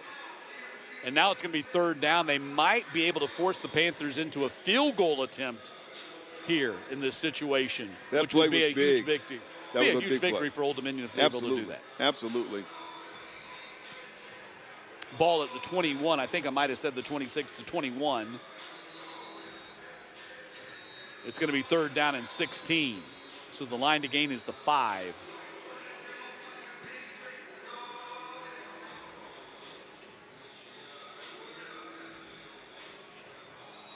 Panthers have 1 timeout remaining.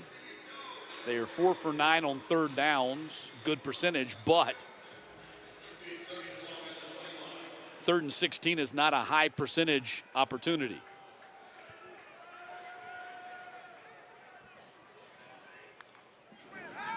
Bayer slings it out here, sidearm on a screen pass to Dukes. It gets read pretty quickly as Dukes is dropped at the 16-yard line, and now it's going to be fourth down.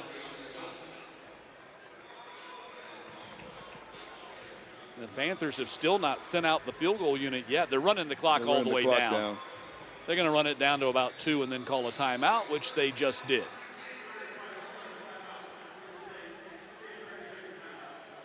Stick around, coming up at the half. Georgia State Television, Tuesday Night Lights. Stick around to see what that's all about. We'll have first half stats and highlights, and we'll take you around the Sun Belt Conference. Most of the action is tonight, but we'll get you updated. Of course, James Madison with a huge victory over Coastal Carolina on Thursday. So the Dukes rebounding from their upset loss in Monroe, Louisiana on Saturday to bounce back and pick up the victory against Coastal. Yeah, they really regained their form. They really regained their form. 39-7 victory on national television. And later on tonight, the national linear TV game will be Marshall at Georgia Southern. Of course, Marshall is the Panthers' next opponent. That'll be on Thursday night. So a short week for both the Panthers and the Thundering Herd. So Rickman is on for a 34-yard kick. He is 5 of 8 on the season, well within his range right here. He has a long of 47 against Georgia Tech. He has missed 3 of his last 5 field goal attempts, and he missed that one too. And so the score remains tied at 7. Rickman, who had started the season so well, hitting his first 3, has now missed 4 of his last 6 attempts, which will no doubt cause some consternation for head coach Del McGee. Halftime here in Atlanta. Georgia State and Old Dominion tied at 7 as the teams head to the locker room at Center Park Stadium.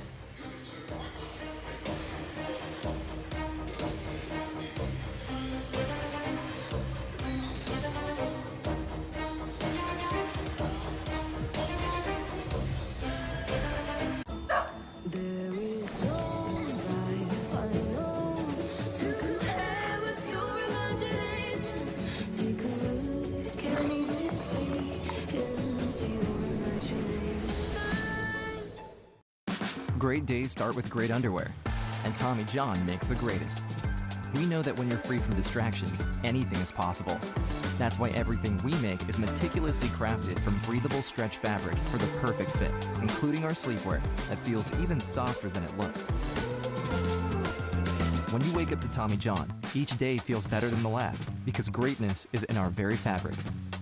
Go to TommyJohn.com now for 30% off site-wide. Construyo mi propio camino. Mi troca es una extensión de mi ser. Mi cultura, mis raíces, me impulsan a un innegable llamado a alcanzar más. Nuestro llamado es construir camionetas para que cuando oigas el llamado, nada pueda detenerte.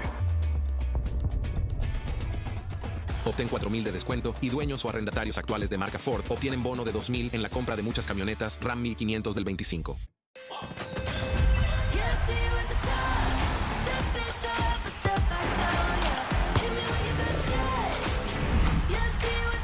NWSL quarterfinals on ABC and ESPN Plus. NWSL quarterfinals on ABC and ESPN Plus. NHL on ESPN Plus is back. Enjoy 1,000+ out-of-market games and so much more. That's hockey on ESPN Plus. Sign up today. This season, ESPN Plus has hundreds of games across 20 conferences. That's more action, more touchdowns, more college football. Yeah, that's how I get by. Streaming now.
Hey everyone, I'm Blue Sanders, a grad student here at Georgia State University. Being in Atlanta, we get to learn and work in a major media market. Here's a look at a student-produced story for one of our journalism classes.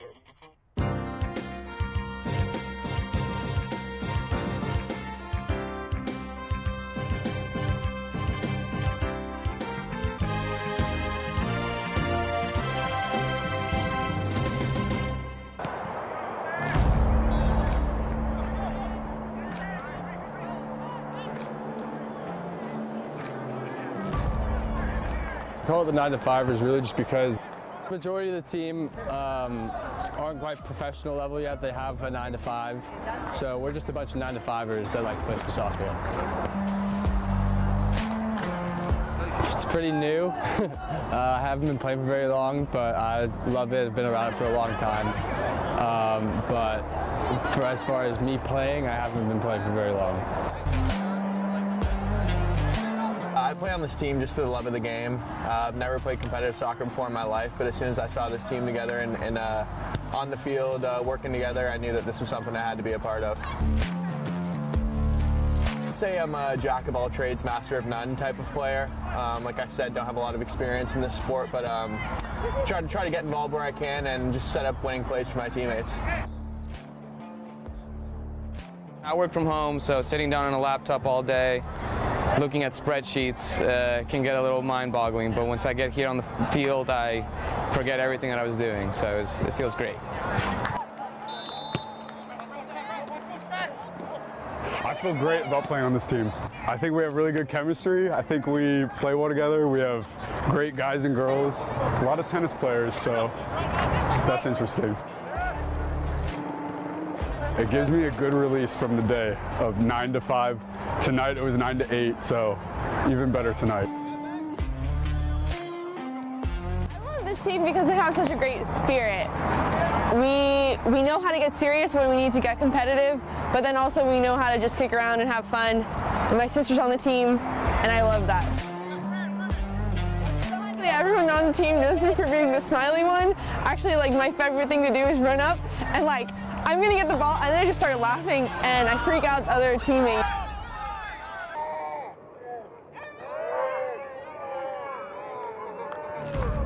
You know, they're just like, why is this girl laughing? Like, what's so funny? And I'm like, because we're playing soccer on a Tuesday, you know? It's just so funny.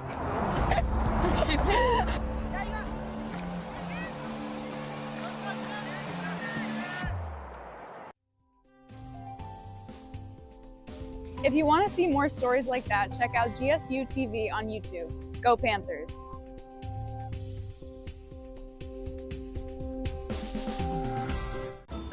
There is no life I know to compare with your imagination.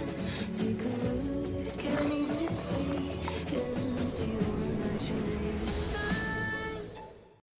Great days start with great underwear, and Tommy John makes the greatest. We know that when you're free from distractions, anything is possible.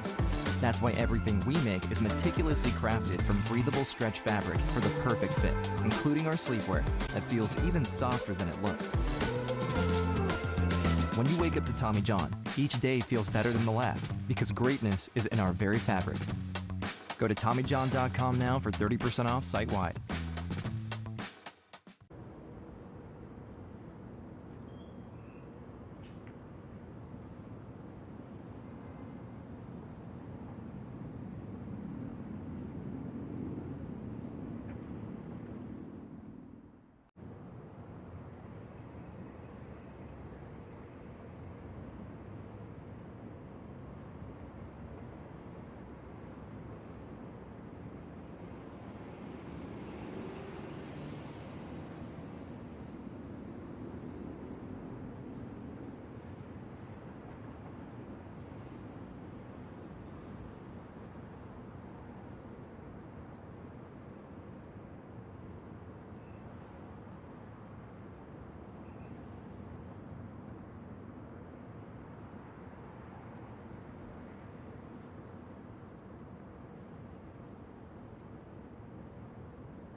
Welcome back. It is halftime in Atlanta. Georgia State and Old Dominion locked up at 7-7. Matt Stewart along with Sam Crenshaw.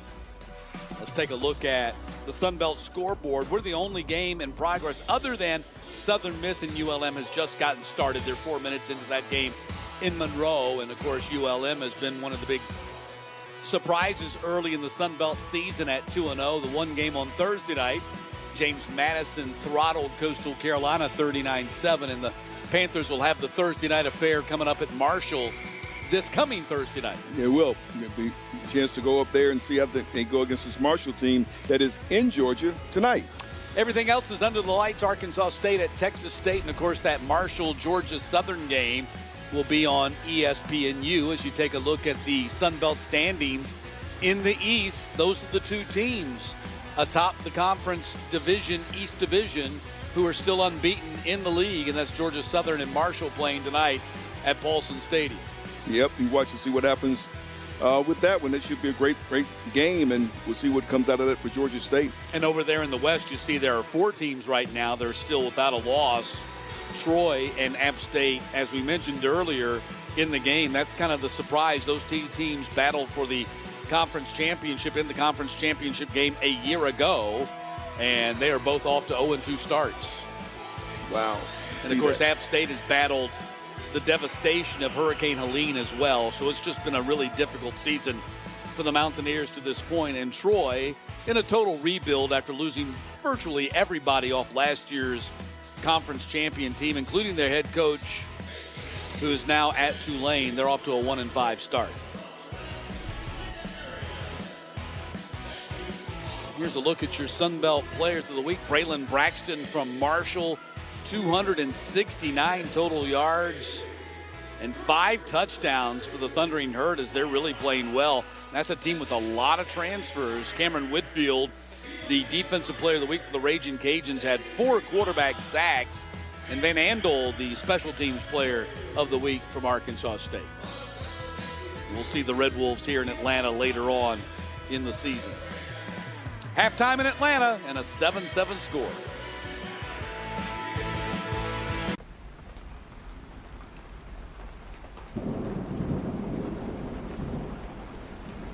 Mom, whose room is this? Oh, I don't know. When you want bedtime to be a good time. Good night, sweetheart. It matters where you stay. Conrad Hotels and Resorts. Hilton for the stay. TJ. JJ. JJ. Lateral races. Brutal. TJ. TJ. It's time to play offense. Turn it up. Whoa, let's cool it, you two. Mom.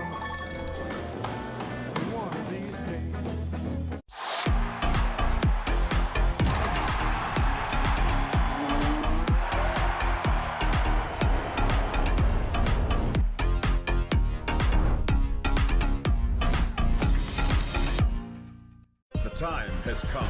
Two larger-than-life legends collide. Troy Jones is the heavyweight champion of the world. Stipe is the most successful heavyweight of all time. And the world will be watching. The game's stars. It's the Juju Watkins Show. In a premiere performance in the City of Lights. Kiki Rice. The little shimmy and shake. Women's College Hoops on ESPN and ESPN2. Today, live from Paris. NHL on ESPN Plus is back. Enjoy 1,000+ out-of-market games, exclusive matchups, marquee NHL events, and so much more. That's hockey on ESPN Plus. Sign up today. NHL on ESPN Plus is back. Enjoy 1,000+ out-of-market games, and so much more. That's hockey on ESPN Plus. Sign up today.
Back in Atlanta, here's a look at the first half stats, and Sam, troubling for the Panthers in that they still have not been able to generate any rushing yardage whatsoever today. In a 7-7 game, only 9 yards on the ground for the Panthers in the first 30 minutes of the game. Yeah, the one thing that was positive in the second quarter was that they were able to incorporate the running backs in the offense through short passes by getting them out of the backfield. But yes, that's a troubling number of just 9 yards rushing. You see the 6 TFL for Old Dominion in that first half, and that's kind of been the theme of this game as we take a look at the halftime highlights.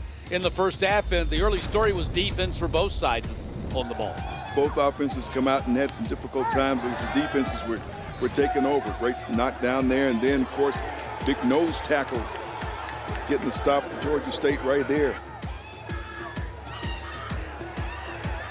Mario Thompson getting the quarterback sack for Old Dominion. Then they finally able to open things up. A big run by Devin Roche inside the 5-yard line. Then Roche took it in from 4 yards out. Old Dominion had the early 7-0 lead. Then Georgia State gets some things going. Once again, running back out of the backfield, making things happen with the catch.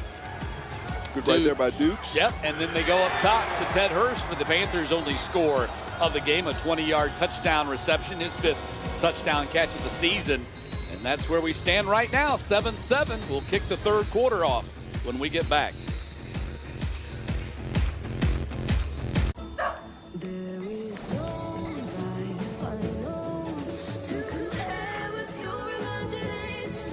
Take a look, can you see into your imagination?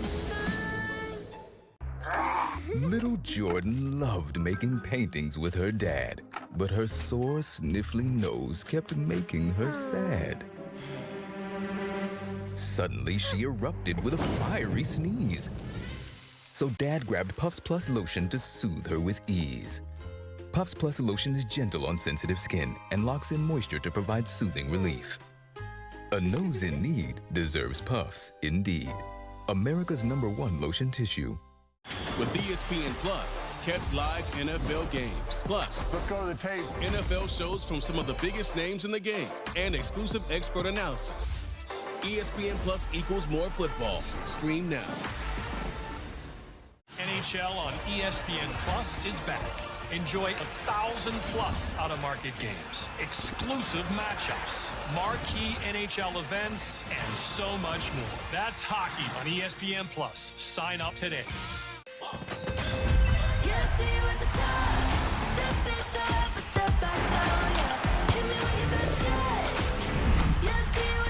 NWSL quarterfinals on ABC and ESPN Plus.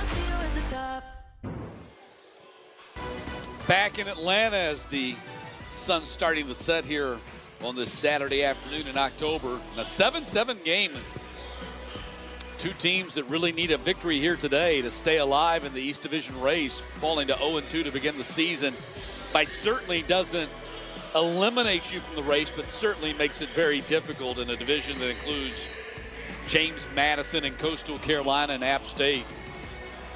Marshall and Georgia Southern being the teams right now on top of the division. As you take a look at the quarterback comparison, and Bayard with 132 in the air. Colton Joseph getting the start here for a second consecutive week for Old Dominion, just 8 of 16 for 75. And remember, Joseph had the pass that would have been an interception and had a penalty on the play to erase that one. That turned out to be one of the biggest plays of the game, because after that interception by Kenyatta Watson was erased, Old Dominion finished off the drive by scoring their one touchdown of the day. So Old Dominion on offense to start this third quarter. Got word at halftime that Hoskin, their left guard who was carted off the field, is going to be out for the rest of the game. So that's unfortunate news for that young man who just picked up a scholarship offer last night. Joseph scrambling and going to run and get close to the sticks and take a hard hit going out of bounds.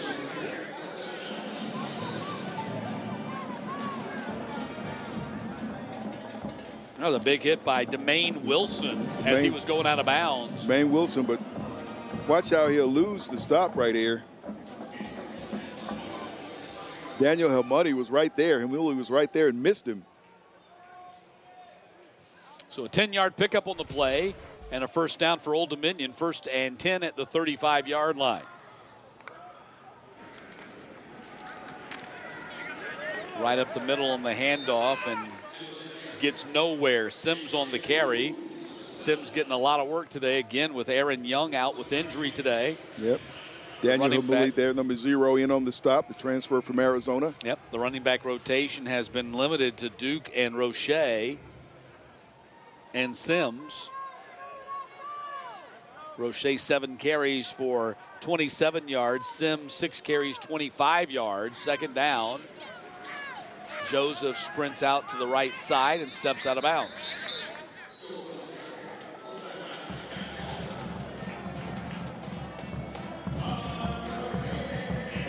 That's a dimension that Joseph does bring, getting the call to be the starter.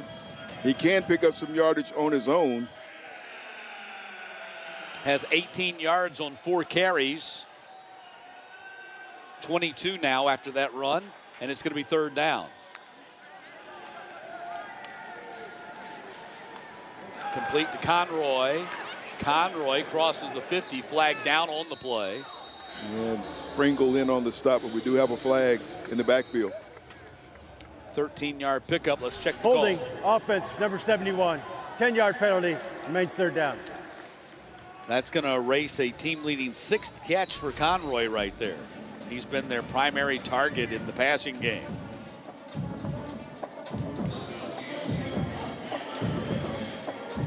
We asked about him on the coach's call, and he was talking about Mark Bavaro. And the guy, what a throwback. You know, this guy is not Gronk. You know, it's not one of the more recent guys, but a throwback to Mark Bavaro. Yeah, 6'2", 235, not a 6'7" like Gronk. Flags out, and interception was dropped at the 41-yard line. My goodness, clanked off the hands. A sure pick right there. Offside. Defense number 11 in the neutral zone at the snap. 5-yard penalty. Repeat 3rd down. Well, he can take consolation in that it wouldn't have mattered anyway. I guess. Kenyatta Watson said, what am I doing wrong today? What am I doing right? Take one interception away. This was a sure interception. Like he just took his eye off of that one. It hit him right in the hands. 3rd down and 10. Ball sitting on the 35.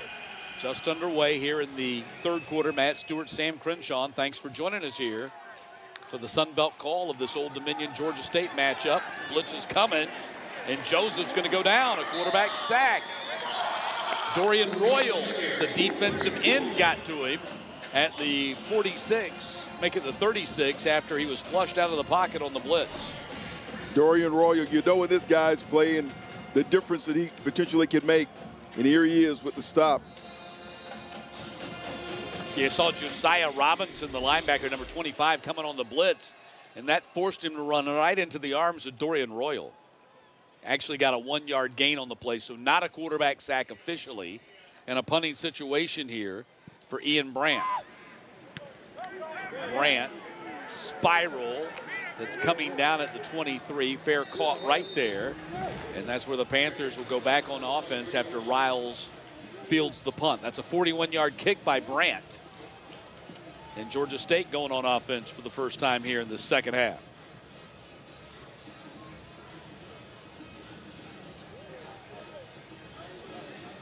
Bear comes out, and he's going to have 22 Michael Dukes in the backfield with him. We saw how he was used in the first half. It's time to hand it off, but get him out of the backfield. Just get the ball in his hands in a different way. Yeah, he's been used primarily, in fact, exclusively in the pass game. 4 catches for 50 yards and no carries so far from the running back position, although that will change right here as he takes the toss sweep and runs to the sideline and gets stopped after just a 1-yard gain. Now Atala in on that tackle.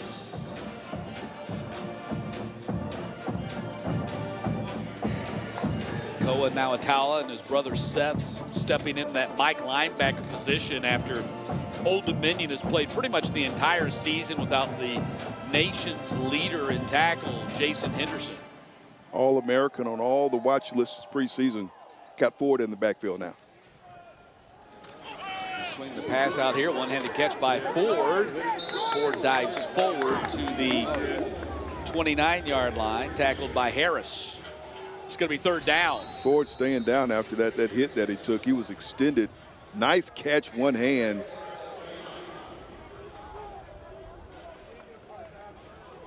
That was almost a backward pass. Nice one-handed catch, and Keandre Harris making the tackle, and Ford has still not gotten up off the ground at the 29-yard line. Like I said earlier, the training staffs from both of these teams are getting a bit of a workout today. He's flexing his right leg. Injury timeout. See Dell McGee leaning down over him. That's number 9, Jordan Ford, not Kevin Swint. Different number 9.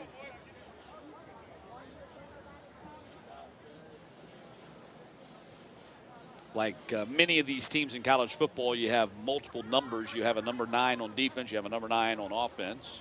Yeah, they look like they're going to get him up here.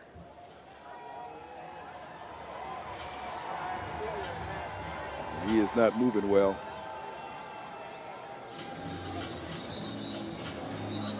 Barely was able to get off the field, and the field was right there in front of him. Or the sideline was right there in front of him. So we'll check status on Jordan Ford and see if he's able to get back in the ball game. Third down coming up. Third down and 4. The ball's sitting on the 29.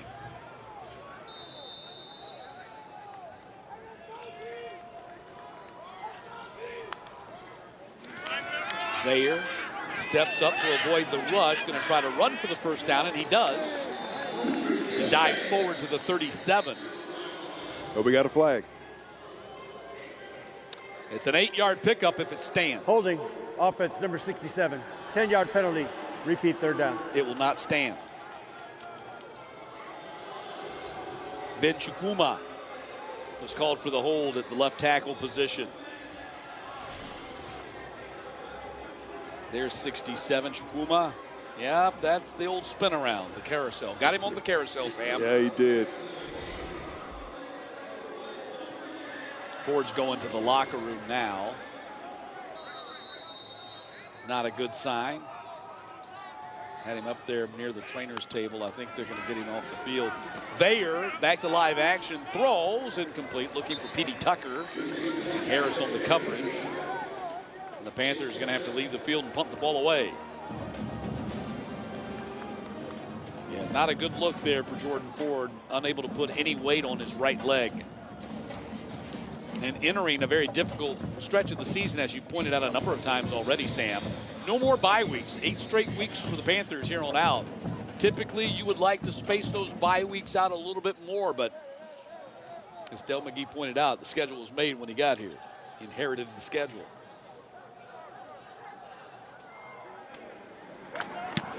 The punt boomer by Allen sends Page back to the 27. Page on the return, spins out of one tackle and reverses direction, heads to the sideline and makes the cut. And Page across the 50-yard line. Fantastic return of 27 yards by Isaiah Page to get the Monarchs on the plus side of the 50. Gets a bear hug as he heads to the sideline. Old Dominion in business when we get back.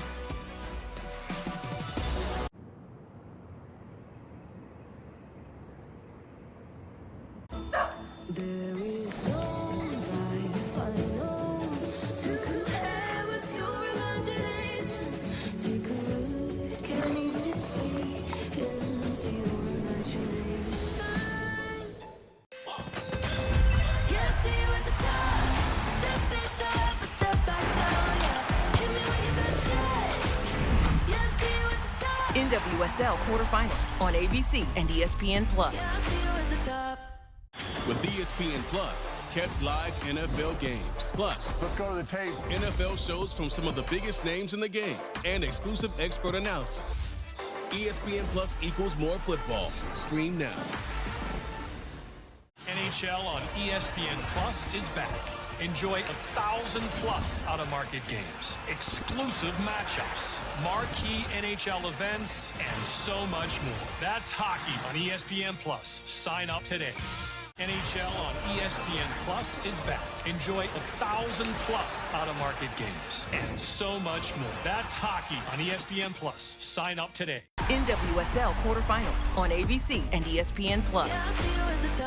Women's college hoops on ESPN and ESPN2. Today, live from Paris. The State Farm Champions Classic, Tuesday on ESPN.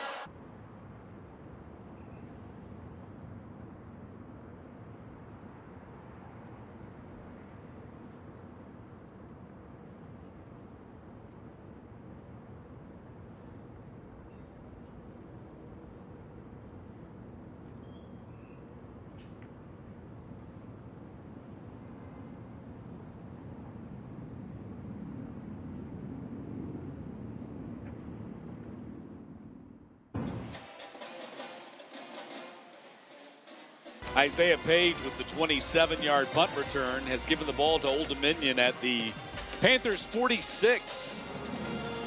As Old Dominion goes back on offense here in the third quarter. Still a 7-7 tie. Page has been held to 1 catch, 13 yards. He's their leading receiver. Does have 41 return yards in this game. Both these teams struggling on offense. Nobody has cleared 170 yards of total offense. Man. Here early in the third quarter.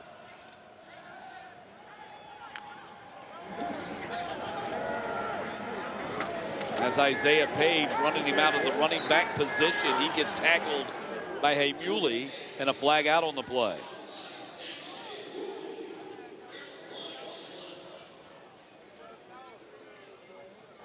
Holding, offense, number 55. Penalties decline, second down. So Heimuli comes up with the TFL, and they'll take that play. Since Old Dominion lost about 6 yards on that play, it's going to be second down and 16. Or second and 15. Just trying to get the ball into Page's hand a different way. Yeah, like I said, they've only been able to get the ball to him 1 for 13 yards in the passing game. Joseph has a pocket, throws downfield, and it is caught by Vines. Deontay Vines comes up with a big catch at the 30-yard line and a first down. 21-yard pickup.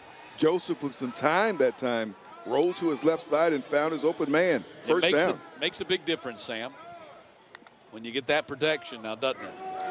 Roche dodges a tackle, able to get positive yardage on the play when it looked like he might be tackled for a loss, but there is a flag down on the field, and it looks like it's going against Old Dominion. Holding, offense, number 55. 10-yard penalty, repeat first down. Well, he's getting whistled a lot today. Well, he's the guy that came in for Woodsma, pardon me, is subbed in for Hoskin, who got hurt in the first quarter. And again, great story. Hoskin was put on scholarship last night at the team hotel, and then he comes out and gets hurt in the first quarter of today's game and had to be carted to the locker room. Certainly wishing the best for that young man. Play action. Joseph fires in the middle, and traffic intercepted. Kenyatta Watson got it. Let's see if it sticks this time. He just keeps finding the football, doesn't he? Or the football finds him. Second interception of the season for Kenyatta Watson. Whoa, we got a flag again. Let's see if it's going to erase You don't suppose. Yet another interception. Could it happen again? Matt, could they take it away? Well, you saw his reaction, so it might be against the Panthers. Result of the play is the interception. After the play, personal foul, number 9 of the intercepting team, 15-yard penalty, first down. And that is Kevin Swint. That number 9 gets called for the penalty, but the interception by Kenyatta Watson will stand. There's Joseph, throws, and we got 2 defenders there. 4th interception of the season for the Panthers, and Watson, the transfer from Georgia Tech, has a couple of them. Double coverage as he tried to squeeze it into an impossible space. There was no opening there as he threw the ball back to Vines. So the turnover bug raises its ugly head for Old Dominion again. That's their first turnover of the game, but that gives them 12 for the season so far.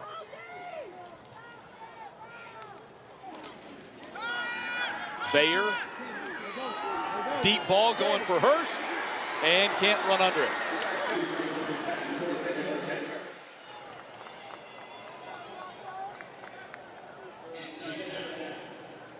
That time, the receiver had a step to a half step. Ball just hung out there too long. Got Keandre Harris there covering for ODU. Harris has had a lot of run today. 2nd down and 10. Ball at the 18-yard line. To the far sideline it goes. High ball is caught. Taken to the ground out of bounds, and no flag drop. Rankin made the tackle after the catch over there on the side by Kadarius Thompson. That's his first catch of the season.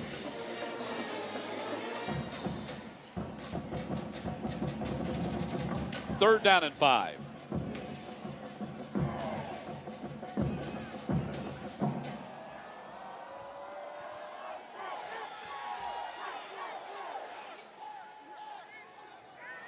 Bayer signals the play to his wideouts.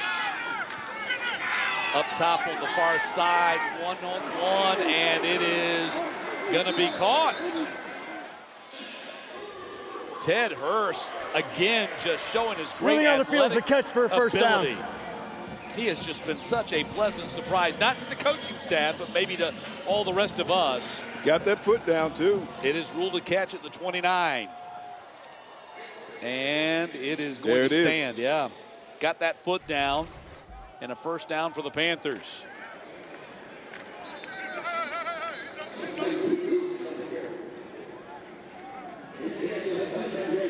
Quick run right after that by Dukes. Got 2 or 3 on the play. We'll call it 3. 2nd down and 7. Ball sitting on the 45. Now Tyler in on the stop. We won't say which one. I think that was Seth. 2nd down. Handoff goes to Brock, and Brock hit right away at the 43-yard line. That was Rankin, the corner, making the stop. He just grabbed on and wouldn't let go. Sometimes that's what you got to do. 3rd down. Panthers 5 of 12 on their 3rd downs. So above their per game average, which is 40%.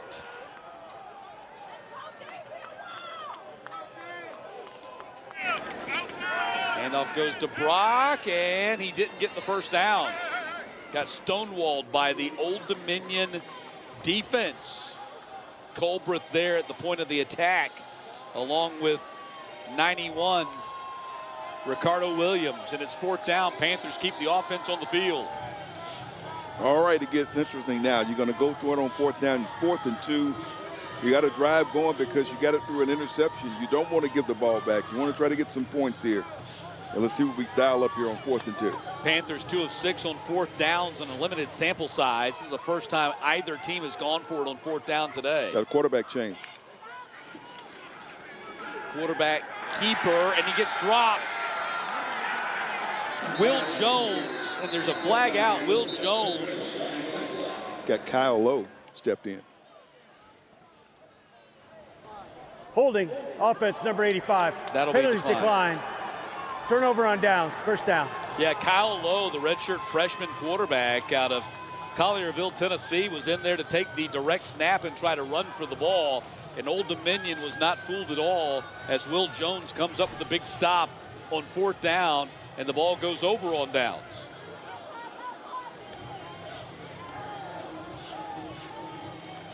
Well, you got to figure when they bring in a new quarterback on 4th and 2, he's going to run the ball. Yep. You're probably not making a change to pass the ball right there. And Old Dominion was ready for it, and they scoped out the quarterback and dropped him. And so Old Dominion has the ball 1st and 10 at the 41. Keeper by Joseph. Now a quick pass out there to Conroy, who gets submarined on the play by Gilmore.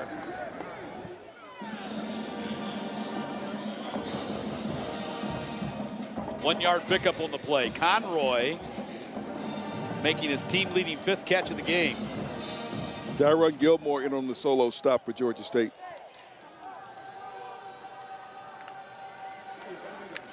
Handoff goes to Duke.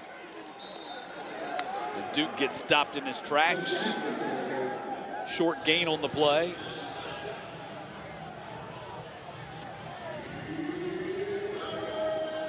That was Christian Lorenzo. 3rd team on the depth chart making that tackle. 3rd down. Pass is thrown and caught at the 46. That'll be a 1st down. Vines in traffic. Wrestles the ball away from the defender. 14-yard pickup. Great catch by Vines as I'm getting this one with 1st down. Old Dominion back up to the line. 1st and 10. They've moved into Georgia State territory at the 45-yard line. Duke on the handoff, and Bryce Duke gets stopped after a 1-yard gain at the 44.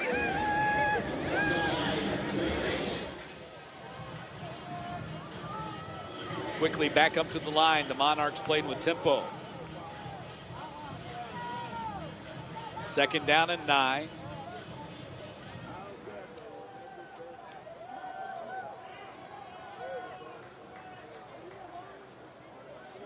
Conroy retreating out of the backfield to the slot.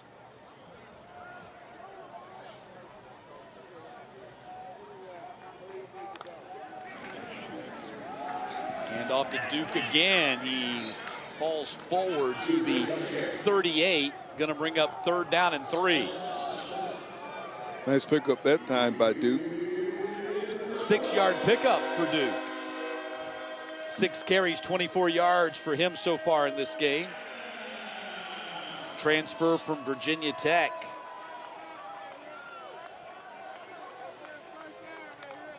Monarchs 4 of 10 on 3rd down. Pass thrown complete to Conroy. That's a 1st down. Whiff on the tackle by Johnson. And Conroy finally falls forward to the 25-yard line with the 1st down for the Monarchs. Boy, bounced off about 4 defenders on that play. Watch what happens after he catches the ball. Well, when you're 235, a lot of guys going to bounce off you. Here he is with the catch. There's 1, there's 2, there's 3, 4. And they finally bring him down. That was a Mark Bavaro type catch and run. Very much. The reference being Kevin Decker, who's the offensive coordinator. His dad was a big Giants fan growing up. And so that's why we have the Mark Bavaro reference, not out of the blue. Does have a reference point.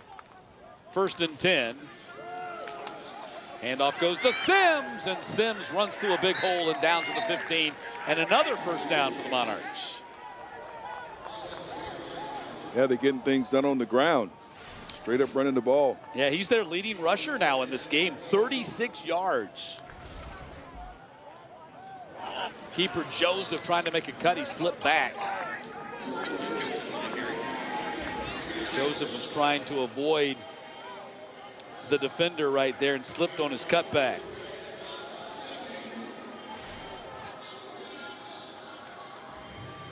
Yeah, Demaine Wilson was there, so he was trying to cut back to avoid him. Lost yardage on the play, so give a TFL to Demaine Wilson. 10th play of the drive right here.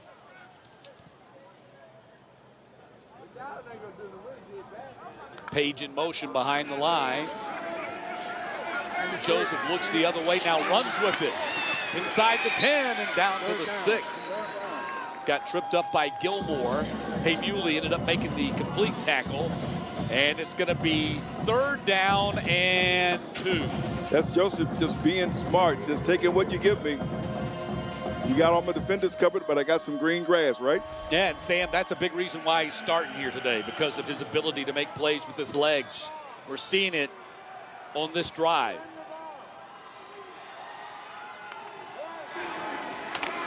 Handoff to Sims. Sims inside the 5 and a touchdown for the Monarchs. 6-yard touchdown run by Tyreek Sims. And Old Dominion leads 13-7. Good-looking drive by ODU here, and a nice way to finish. Sims having to get some touches today with Young out. He's more than just gotten touches. 8 carries, 42 yards, and a touchdown. Spread formation here on the PAT. Let's see if they stay with it. Nope, they're going to kick it. I wanted to see how the Panthers reacted to it. And the PAT is up and good, and Old Dominion has a 14-7 lead. They have never trailed in this game, and now with just 17+ minutes left in regulation, Sims takes it in untouched. Old Dominion on top by a touchdown.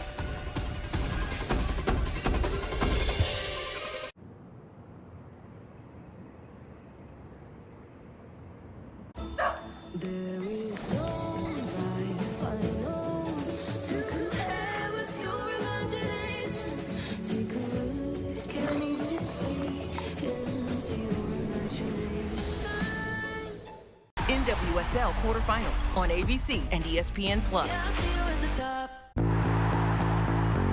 This season, ESPN Plus has hundreds of games across 20 conferences.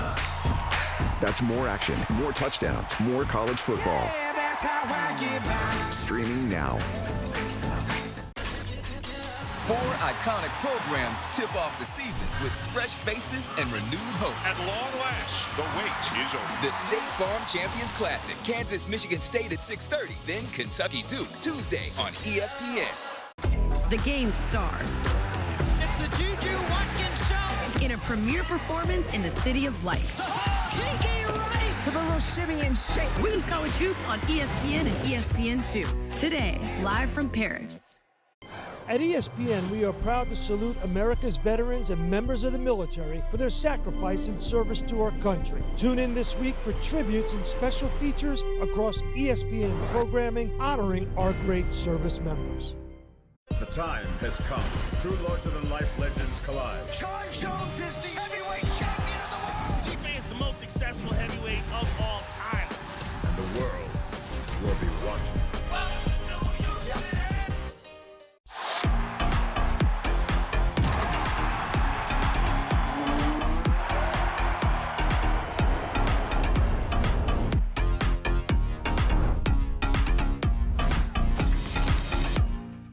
Women's College Hoops on ESPN and ESPN2. Today, live from Paris. 2:38 to play in the third quarter and a 14-7 lead for Old Dominion. They have never trailed in this game. The Panthers have never led. And now we have just 17+ minutes left in regulation. As Chang has it teed up and ready to kick off a 10-play, 59-yard drive that ate up a good 4:48 off the clock. And those minutes and seconds are going to become more and more valuable as we creep towards the fourth quarter. Talk about possessions now. It's going to come down to how many possessions you have left and making the most of those possessions.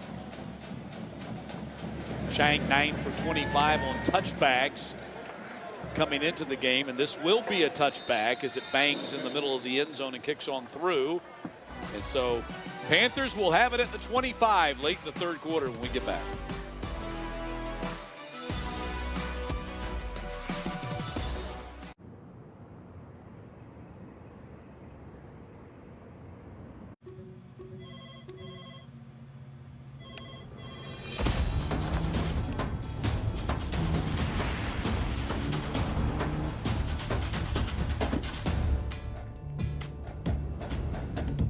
Special delivery. Wayfair's Black Friday deals are here early. Save big on everything you need to feast, get festive, and get comfortable all season long. Don't wait. Shop early Black Friday deals now. Wayfair, every style, every home. Coach Gecko! Coach G. Laura, Dan. I didn't realize the media would be here. No, this isn't for work. We're just really big fans. And we're scouting for our fantasy insurance teams. Geico has all the top prospects and 97% satisfaction rating. That's unreal. Oh my gosh, it's true. True! Smells like insurance. Suppose Geico does have devoted fans. It's not weird. Jade, sign my arm. For savings and service, get more with Geico. She only signs claims checks. Give me a hot pink Cosmopolitan and some drama. Give me a Kettle One soda. With a twist. Give me an early morning tea time and a Bloody Mary with Kettle One vodka. Give me a cocktail with Kettle One vodka. Looks like it's prime time, huh? Dr. Garcia? Reality checkup. That grimy film on your teeth, it's actually the buildup of plaque bacteria, which can cause cavities in months. And your toothpaste just isn't cutting it. Most toothpaste quit working in minutes, but the antibacterial fluoride in Crest Pro Health protects for up to 12 hours. So I can stop cavities before they start. The #1 toothpaste brand in America. For even more protection, use with Crest Pro Health mouthwash. Crest. I was so excited when I heard this sandwich was back. I was like, Cloud 9. 2 words, Cloud 9. What's up? This is Mike. And this is Celia. And a little thing we love about the Chick-fil-A Honey Pepper Pimento Chicken Sandwich Is the symphony of flavors. You can always count on that crispy, tender, juicy chicken, and it's got pickled jalapenos, and it's so good. My favorite part is the pimento cheese. Topped off with the honey, it all comes together perfectly. I like the original. I like the spicy chicken fillet, but either way, You're getting a winner. real customers paid for their testimonials.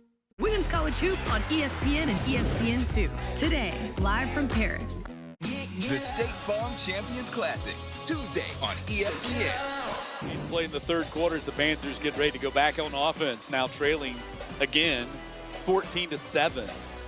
Amazingly, the Panthers still below 200 yards of total offense in this game, just 188, 171 in the air, just 17 on the ground. And as you mentioned, the reputation Georgia State football, period, in recent years has been its running game. And even to start this season, strong performances in the early games this season, but hit a wall in the Georgia Southern game, and they're still struggling to resolve it, to recover. 29 yards against the Eagles 2 weeks ago, and they have not even gotten to that number here today. They'll try to pass it again. Veyer throws and nearly intercepted by Easterly at the 36-yard line. Easterly almost twisted his body around to make a play on that one. Veyer throws. Boy, he turns and gets one hand on that one, but can't bring it in. That's the 11th play of the third quarter for the Panthers. Old Dominion has run 17. Big bulk of those coming, the 10 on the 59-yard drive prior to this possession that gave them the lead. Ball batted up in the air and nearly intercepted by Trinidad. Chris Trinidad. Running on the field's an incomplete pass. They're down. Big defensive play right there. 7th in the Sun Belt this year with 5 TFL and coming hard off the edge to get the pass breakup. Get your hands up. Knocks it away, and now you're facing a 3rd and long, which you didn't want. Trinidad was a guy that Blake Seiler, their DC, specifically, pointed out as a guy that's playing at a high level. He and Lowry on that defensive line, and the Old Dominion defense has been really good today. Ball goes to Dukes, and Dukes gets tackled by Easterly, and it's going to be 4th down. Quick 3 and out for the Panthers. And this is kind of dangerous territory when you have a quick 3 and out. After Old Dominion just scored, you give the ball back to Old Dominion and they score again, you are in deep trouble if you're the Panthers. Especially the way this offense has been going today. Page standing deep for Old Dominion back at the 31.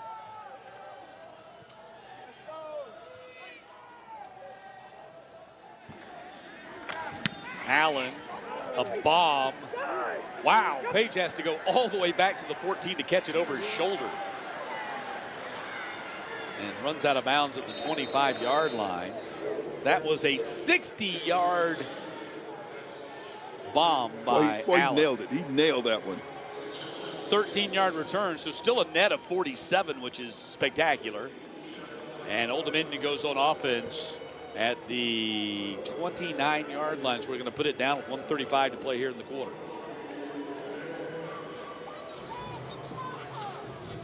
Monarchs now up to 240 total offense. It's been a near even split for them. 121 passing, 119 rushing.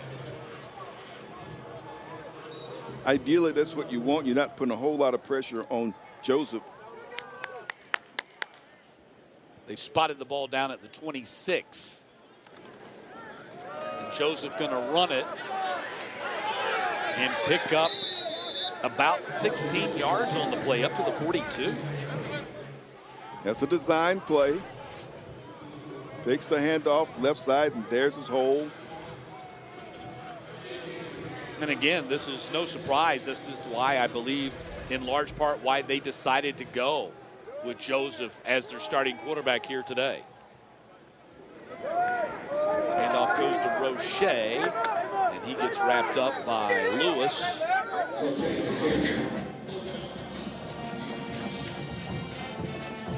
Got a less than a minute to play here in the third quarter.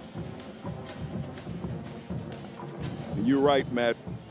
Old Dominion's able to get some points off this drive.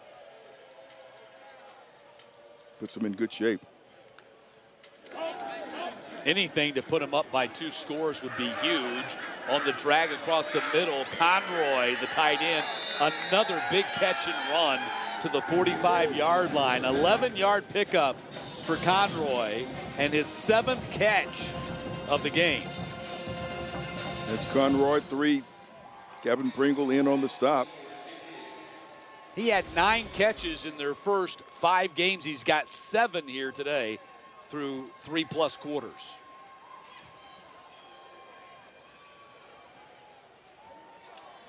Probably the final play of the quarter. And it won't even be that. Playoff. Old Dominion lets it run out. But we watched Kevin Swint. He was moving defensive linemen around to get guys in position before that play. Headed to the 4th in Atlanta. Old Dominion looking for their 6th win in the series. Up by a touchdown as we head to the final period.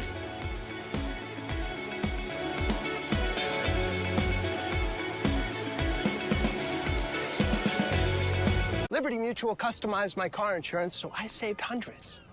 With the money I saved, I thought I'd get a wax figure of myself. Cool, right? Look at the craftsmanship. I mean, I even got my nostrils right. It's just nice to know, years after I'm gone, this guy will be standing the test of time. He's melting. Oh, geez. No. Only pay for what you need. Liberty, liberty, liberty, liberty. There is no life I know to compare with your imagination. Take a look, can you see into your imagination? I was so excited when I heard this sandwich was back. I was like, cloud 9. 2 words, cloud 9. What's up? This is Mike. And this is Celia. And a little thing we love about the Chick-fil-A Honey Pepper Pimento Chicken Sandwich is the symphony of flavors. You can always count on that crispy, tender, juicy chicken, and it's got pickled jalapenos, and it's so good. My favorite part is the pimento cheese. Topped off with the honey, it all comes together perfectly. I like the original. I like the spicy chicken fillet, but either way, you're getting a winner. Real customers paid for their testimonials. You were just doing your job when an accident took away everything. Your pay may have stopped, but your bills haven't. Everyone else is demanding their money, so why shouldn't you? Call me today and get the benefits you're entitled to as quickly as possible. When I wake up in the morning light, I pull on my jeans and I feel alright. I pull my blue jeans on, I pull my old blue jeans on. I pull my blue jeans on, I pull my old blue jeans on. Wrangler, for the ride of life. Give me a hot pink Cosmopolitan and some drama. Give me a Kettle One soda. With a twist. Give me an early morning tea time and a Bloody Mary with Kettle One vodka. Give me a local who knows his way around an olive. And a martini, dirty, with Kettle One vodka. Give me an after party, an espresso martini, and a room full of strangers. Give me a cocktail with Kettle One vodka. NWSL quarterfinals on ABC and ESPN+. The State Farm Champions Classic, Tuesday on ESPN. Women's college hoops on ESPN and ESPN2. Today, live from Paris. NHL on ESPN Plus is back. Enjoy 1,000+ out-of-market games, exclusive matchups, marquee NHL events, and so much more. That's hockey on ESPN Plus. Sign up today.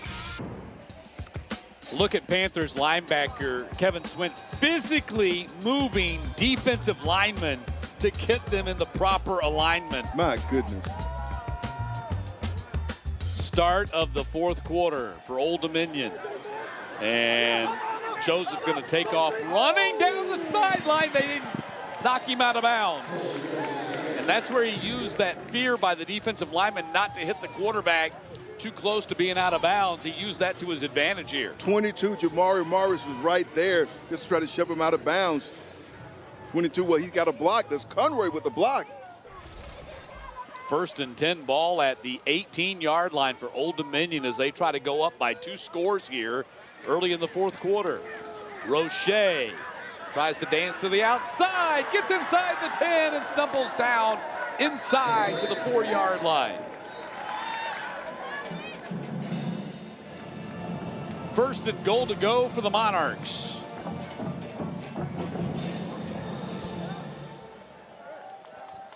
Ball sitting on the 4. A couple of big runs by Joseph and Roche back to back.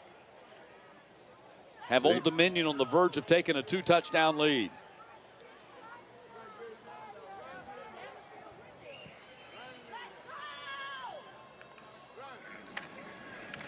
Roche not going to get away this time. Got wrapped up. Penetration coming from the linebacker, Xavier Robinson. Xavier Robinson. He made the game-saving tackle on the last play. Here he is again.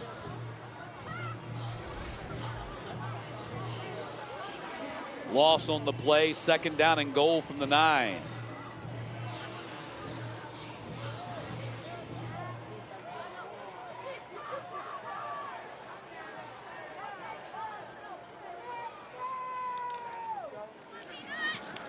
Pass in the middle, touchdown.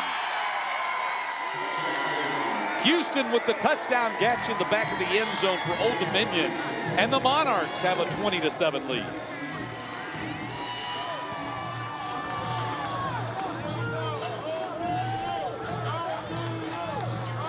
So look at Joseph. Lays it right in there. Houston with the catch.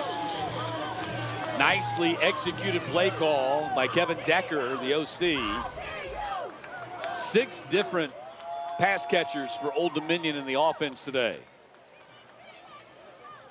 And now they've put a lot of pressure on the Georgia State offense that to this point still has not generated 200 yards of offense in the game. And they're going to have to come up with some offense here in the fourth quarter or drop to 2-3 on the season.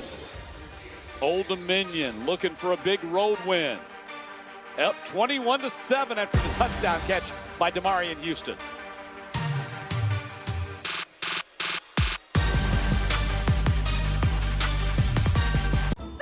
There is no life I know to compare with your imagination. Take a look, can't even see into your imagination. I was so excited when I heard this sandwich was back. I was like, cloud 9. 2 words, cloud 9. What's up? This is Mike. And this is Celia. And a little thing we love about the Chick-fil-A Honey Pepper Pimento Chicken Sandwich Is the symphony of flavors. You can always count on that crispy, tender, juicy chicken, and it's got pickled jalapenos, and it's so good. My favorite part is the pimento cheese. Topped off with the honey, it all comes together perfectly. I like the original. I like the spicy chicken fillet, but either way, You're getting a winner. Real customers paid for their testimonials. Coach Gecko! Coach G. Laura, Dan, I didn't realize the media would be here. No, this isn't for work. We're just really big fans. And we're scouting for our fantasy insurance teams. Geico has all the top prospects and 97% satisfaction rating. That's unreal. Oh my gosh, it's true. True! Smells like insurance. Suppose Geico does have devoted fans. It's not weird. Jade, sign my arm. For savings and service, get more with Geico. She only signs claims checks. For our veterans, the end of their service is just the beginning. It may come with new careers and new chaos. There might be late nights, school drops, and even haircuts. That's where we come in, providing more than $1 million a year in career-building scholarship funds and discounts on every haircut for our veterans. Just trying to do our part to make their lives a little easier. Sport Clips Haircuts, supporting veterans everywhere. Mamacita, ¿dónde está Santa Claus? ¿Dónde está Santa Claus? And the toys that he will leave.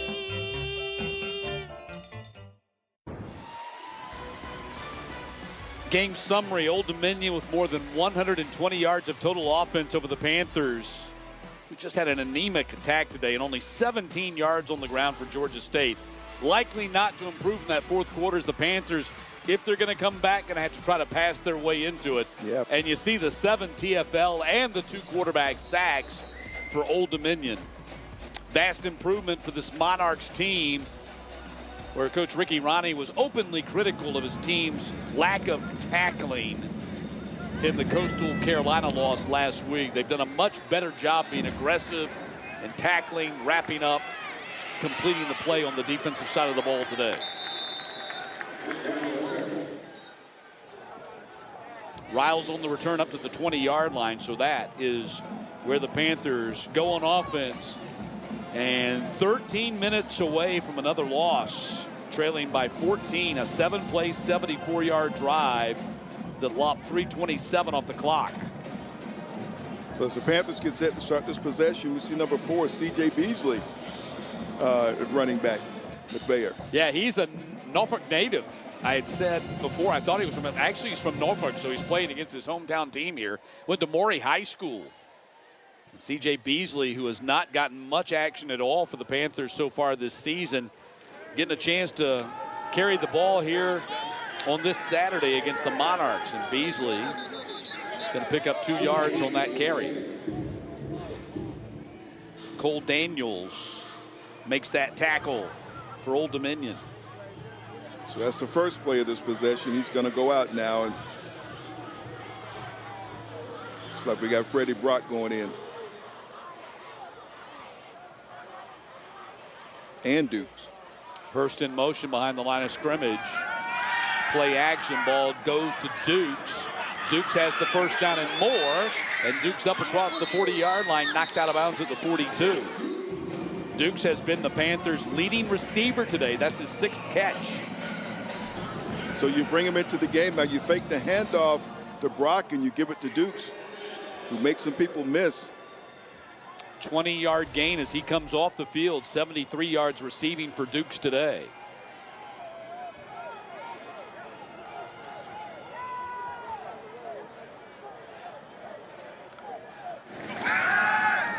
Bayer scrambles to his right, gonna keep it, get knocked down at the 46-yard line.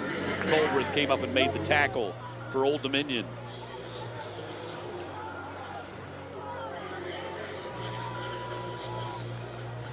Bayer clearly didn't see a receiver that he could go to with the pass, so still managed to pick up some yards. 2nd down, 7. Fleming was lined up in the slot, now comes attached to the line. Brock on the run, slips through a hole and up to the 45-yard line, or down to the 45-yard line, I should say. And that's a first down for the Panthers. Manning in on the stop for ODU, but not before the first down. 10-yard pickup. Georgia State rotating the running back. Brock comes out. Beasley returns. 1st and 10 from the 44.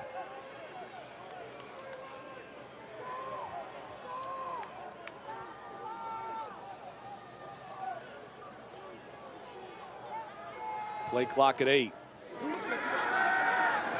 Bayer, pocket, throws, complete. Hurst down to the 29. 15-yard pickup. Reason making the tackle for Old Dominion. So Another look. Hurst, nice catch.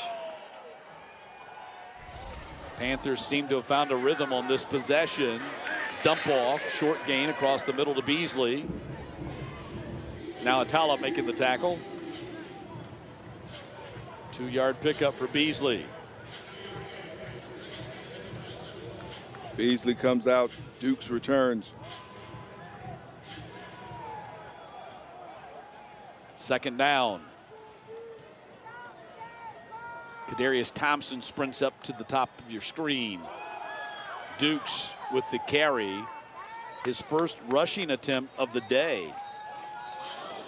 All of his action has been in the pass catching game. It's going to be third down.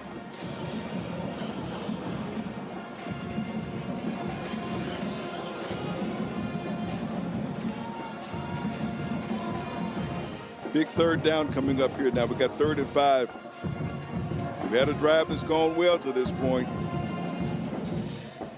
Panthers 5 of 14 now on their third downs. They have not had any success whatsoever on third downs here in the second half.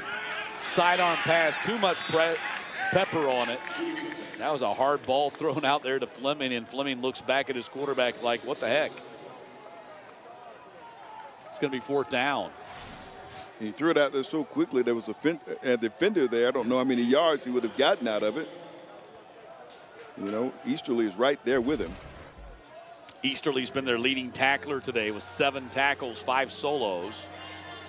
Panthers going for it here on 4th down. They tried it once before in this game and failed. Second 4th down attempt for them today. Really need a first down right here as the clock is starting to work against them. They pick up the blitz. Bayer fires in the middle, and it's incomplete. Ball goes over on downs. Ruling on the field is an incomplete pass. Turnover on downs. Timeout on the field. Old Dominion goes back on offense for the second time in this half. They force the Panthers to turn the ball over on downs, failing on 4th down. Monarchs up by 2 scores with 9 to play.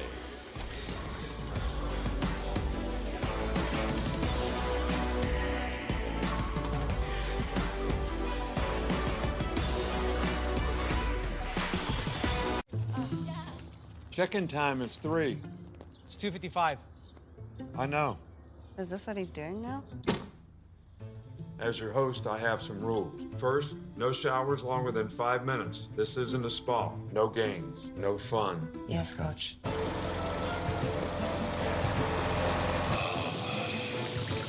Meanwhile, at Averbo, when other vacation rentals make you share your turf with a host, try one you have all to yourself. Let's go to our next segment, Fairest Calls, inspired by Geico's fair and fast 24/7 claim service. Do we have to do the Geico stuff while I'm here? Yep, we do. Let's play the clip. Holding, number 53, 10-yard penalty. This literally happens every game. Can we just skip to the action? Nope, nothing but fair and fast claims, just like Geico. Here's the next clip. But I don't want to play the clip. Pass interference, number 34. Wow, doesn't get any fairer than this, boys. For savings and service, get more with Geico.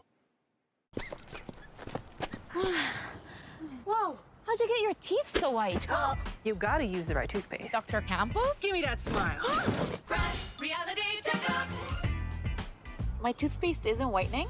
Basic toothpaste doesn't whiten like Crest 3D White. Crest 3D White removes 100% more stains for a noticeably whiter smile. Ooh, that smile. New personal best. The #1 teeth whitening brand in America. Crest. I was so excited when I heard this sandwich was back. I was like, Cloud 9. 2 words, Cloud 9.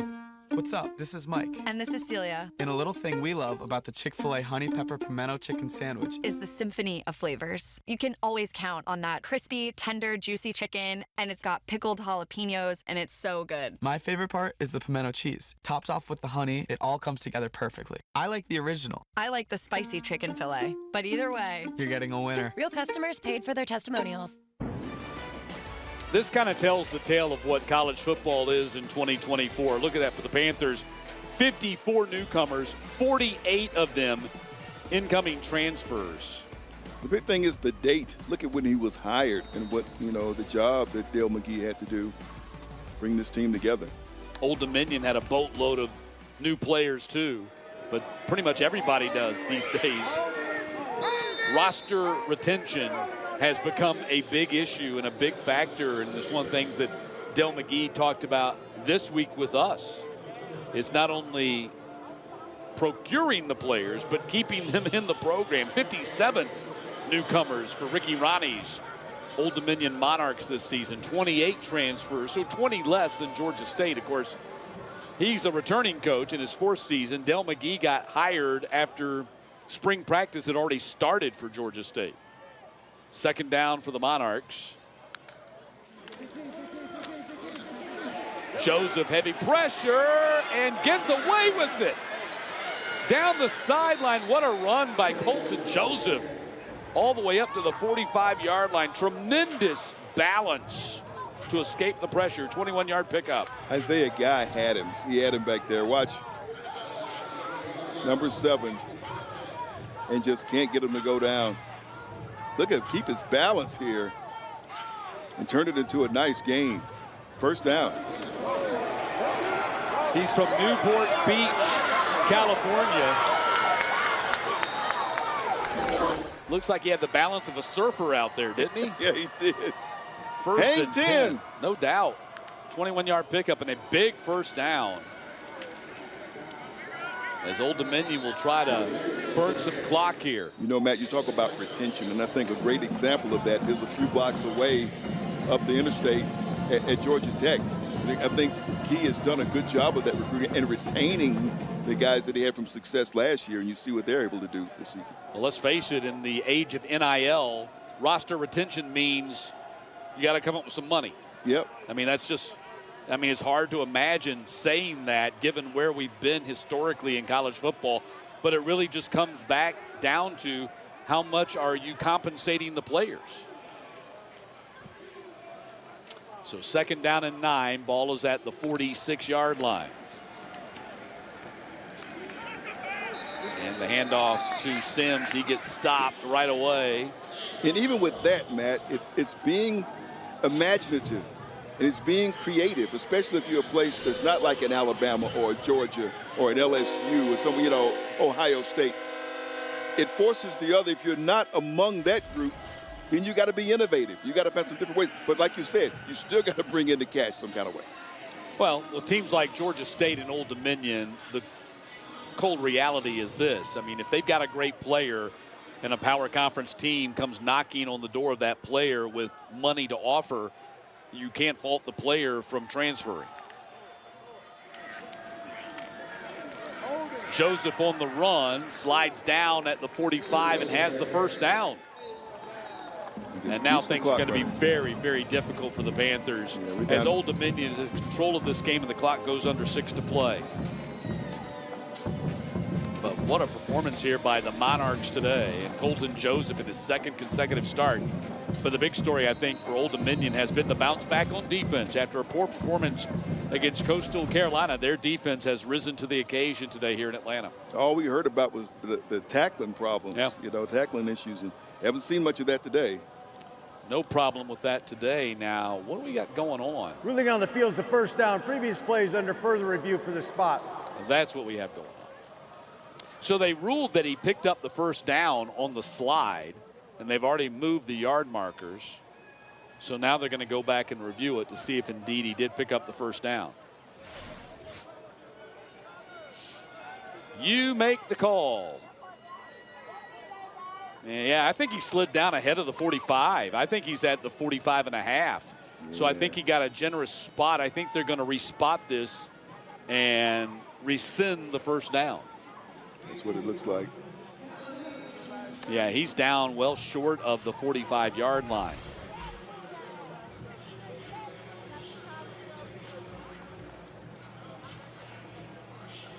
But somehow the Panthers have got to come up with a stop. After review, run was short of the line to gain. It'll be 4th down at the 46-yard line. Wow, so this is a big call. And so they were generous on the 1st spot and now not so generous on the 2nd. I thought he got to the 45 and a half, and they've got the ball sitting on the 46 now. Yep. And the big story here is instead of 4th and a half yard. It's now 4th and a full yard. What would you do if you're Ricky Ronnie? I'd be punting right here. We'll see. I mean, I'd be punting. I'd be punting and pinning Panthers deep. You got a 2-touchdown lead. There's no need to give them a short field. The way his team has been going right now, I think he's going to roll with it. He's going to see if he can get this 1 yard. Yeah, it looked like he came down maybe not quite a half, but maybe like 3/4 of a yard. They're going for it here on 4th and a yard. I'm really surprised at this. They're going to try to draw him off sides, I think. We'll see if they actually snap it. They do. And the handoff to Roche, and he did not get it. I do not understand that call whatsoever. You got a 2-touchdown lead. Kick the Panthers down inside the 20-yard line and make them work for it. Instead, you give them the ball at the 45. He felt like he could get 1 yard. We'll see if that comes back to haunt them or not. They have 5:28 to go in this game. Georgia State's going to have to move quickly if they're going to do something here. So the ball is spotted back at the 47-yard line as they actually took a yard loss on the play. We'll see if the Panthers can take advantage of it, but they only have 5:28 to work with. Do have all 3 timeouts remaining plus the 2-minute timeout. And of course they got to make up 2 scores here. Bayer going for the home run ball, and it is intercepted. The Monarchs got it right back. Intercepted by Angelo Rankin.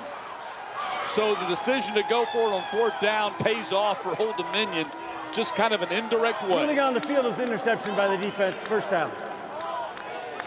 Rankin with the catch on the deep ball, and Old Dominion's got it back at the 12-yard line. Rankin had his eye on it all the way. Just covering Laney. And that might put this game to bed. Barring a massive turnover here by Old Dominion, if they just hold on to the ball, grind out a couple of 1st downs, this game's over.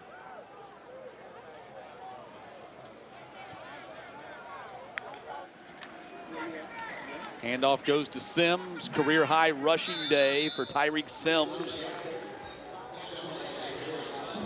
That'll put him over 50 yards rushing in this game. Also scored his first career touchdown today.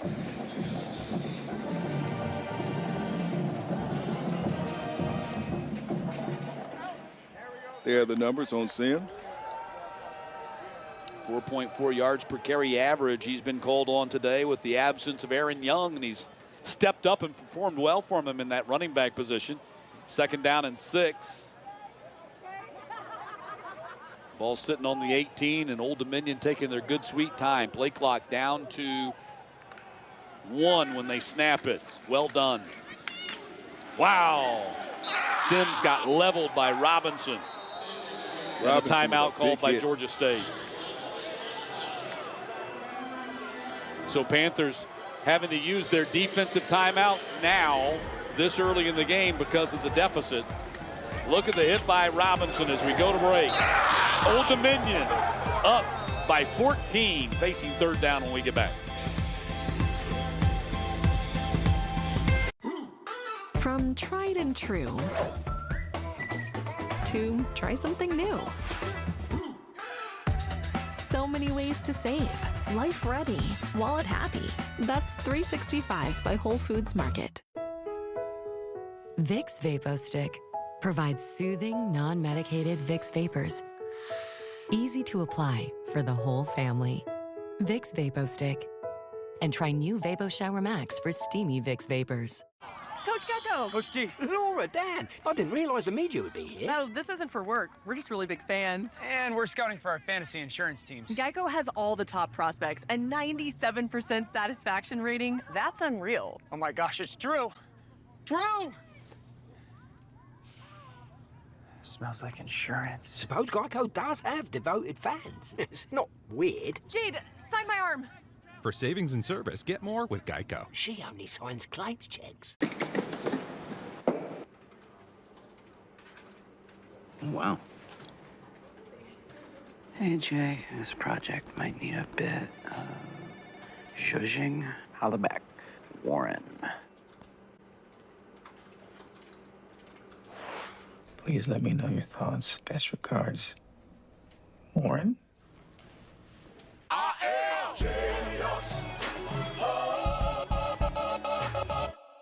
If I was to describe this sandwich in one word, I would say magical. Hi, this is Jamor, and the little thing that I love about the Chick-fil-A honey pepper pimento chicken sandwich is that extra oomph. I go back and forth from the spicy filet to the original filet. Personally, I get into the sweetness of the honey. That's what hits first. Then you have the extra kick from the spicy filet, and then you also have the spice of the jalapeno peppers. The combination alone takes it over the top. It's award-winning in my mind. Real customer paid for their testimonial. 15 of the last 18 games for Old Dominion have been decided by one score or less, a touchdown or less. Right now they're leading by 14. If this holds, this would be their first win by more than one score in almost 2 years. October 15th, 2022, when they beat Coastal Carolina 49-21. Got 4:31 to get there. Just got to get a first down right here, and they're not going to, so they have to get the ball back to the Panthers. Panthers did have to use one timeout during that series, so that leaves them with two. I'm sorry, that leaves them with one. Just one. Panthers just used another timeout to keep them from running the clock all the way down before punting. So now the Panthers have one.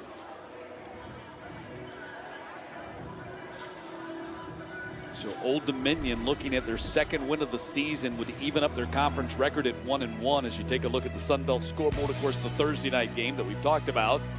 And ULM looking to improve to 3-0 in the conference. What a job Brian Vincent has done with the Warhawks program, picked to finish 14th in the conference. They lead Southern Miss right now 14-6 at the half, having knocked off James Madison last Saturday.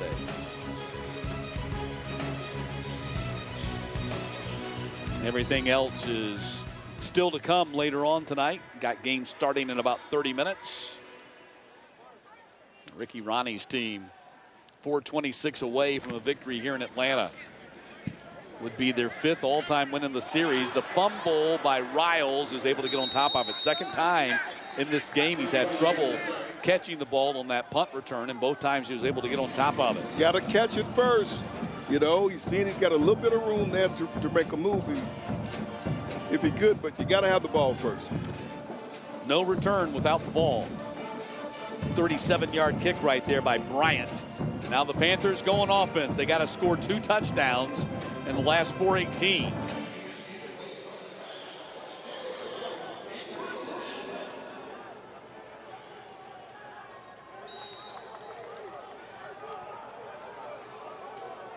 Brock out there and running back with Veyer.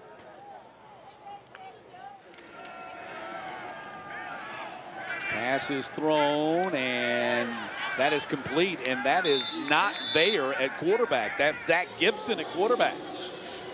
Zach Gibson has come in.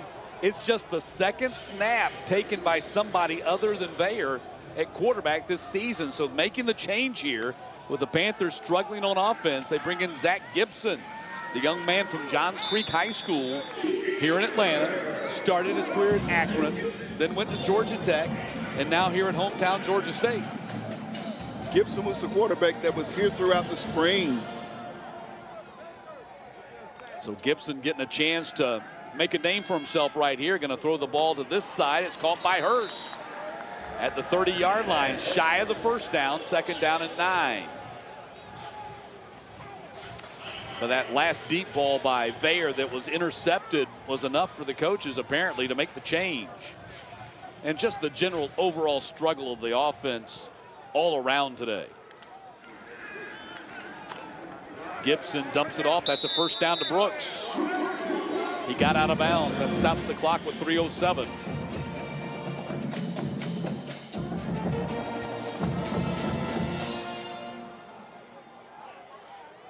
So 1st and 10 for the Panthers, trying to score in a hurry. And then they'll have to get the ball back and probably would have to onside kick given that they have only 1 timeout remaining. Gibson gonna run it, and Gibson tackled from behind, falls forward to the 24-yard line. Clock continues to run.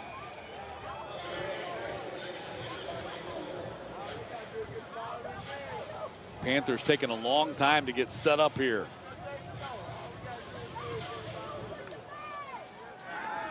Gibson going to sling it out there to Brock. Brock into the end zone for the touchdown. How about that?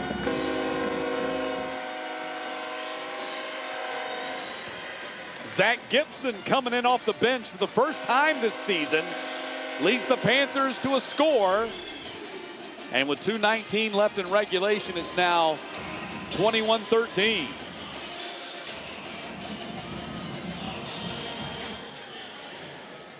Big moment for Zach Gibson. And he's hoping he's going to get another chance at it. Hopes his teammates can get the ball back. Kick is up and good by Rickman. 21-14, and you can expect an onside kick coming up here. Players all around Zach Gibson. Like I said, he's the guy that was here through spring practice. Not knowing how things would go with the coaching change, what his role might be. Bayer comes in and wins the starting job. And he's going about his business. Well, he's getting his opportunity right here as the offense has struggled so mightily today. Bayer, 22 of 40 for 211, 1 touchdown and 1 interception. And Zach Gibson comes in off the bench here in the fourth quarter, goes 5 for 5, 50 yards, 24-yard touchdown pass to Freddie Brock. And here comes the onside kick attempt. Will Zach Gibson get the ball back? Will he get another chance? Where everybody lines up differently. Almost looks like an NFL kickoff. You bring everybody up and line them up right.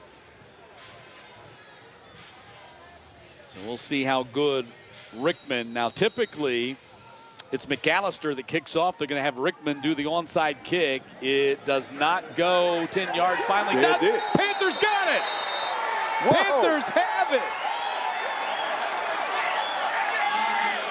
It looked like the ball would not go 10 yards. It looked like it was going to spin out of bounds. And then it took a big right-hand turn right underneath Cradle, who fell on top of it. Watch this thing spin. And several Panthers players had to skip the rope, did not touch that ball. They jumped over it, stepped over it. Hold on a second. Skip over the there. The officials might rule that someone touched it right there. Nobody touched it. They're marking the ball at the 44. So we might have a review right here. I'm pretty sure we are going to have a review right here. Now they're putting the ball down at the 46. Yep, at the 46. What a crafty onside kick by Liam Rickman. Ruling on the field is recovered by the kicking team. First down. So the Panthers have it at the 46-yard line, and Zach Gibson's going to get another chance. Let's see if they review it. But we say, several Panthers players stayed away, stay away. Look at that thing spinning like a top. It was spinning like a top. It didn't look like it was going to go 10 yards. And when it finally had gone 10 yards, Cradle was there to hop on top of it. Looking at the officiating crew here. Please reset the game clock to 2 minutes and 19 seconds, 2:19. Wow. It is so rare that the onside kick actually works, but it did right there for the Panthers, and now Zach Gibson has a chance to be the hero as he tries to lead the Panthers down to a tying touchdown. 54 yards away, 2:19 on the clock. Panthers start with a run by Dukes. He sprints to the outside. Michael Dukes down to the 28. Wow. Great play, Matt. But one of the most impressive things I saw was Zach Gibson, number 1. Watch the quarterback. He gets out, and he's going to get involved with a little block here. 26-yard pickup. Panthers have not been able to run the ball the entire day. That is the 2-minute timeout. 2-minute timeout, and Georgia State sideline energized. 2 minutes left in the game. And the Panthers have it 28 yards away from a potential game-tying touchdown in PAT.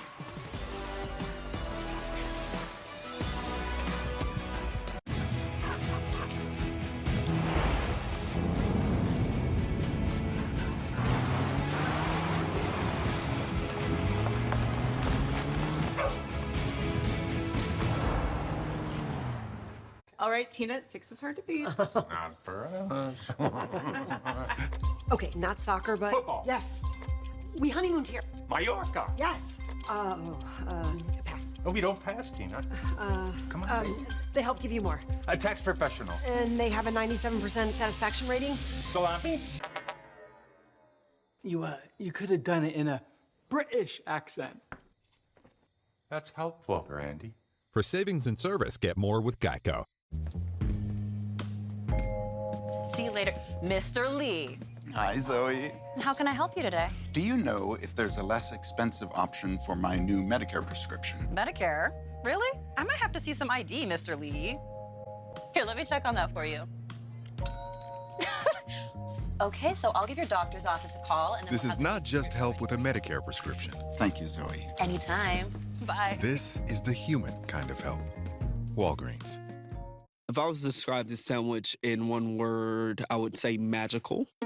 Hi, this is Jamor, and the little thing that I love about the Chick-fil-A honey pepper pimento chicken sandwich is that extra oomph. I go back and forth from the spicy filet to the original filet.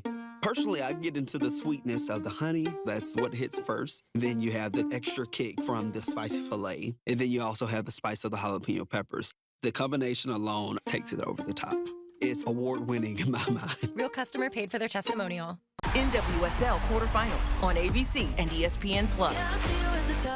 NHL on ESPN Plus is back. Enjoy 1,000+ out-of-market games and so much more. That's hockey on ESPN Plus. Sign up today. Another crazy season. Are you ready to keep this rolling? Let's go. With ESPN Plus, catch live NFL games. And enjoy the show.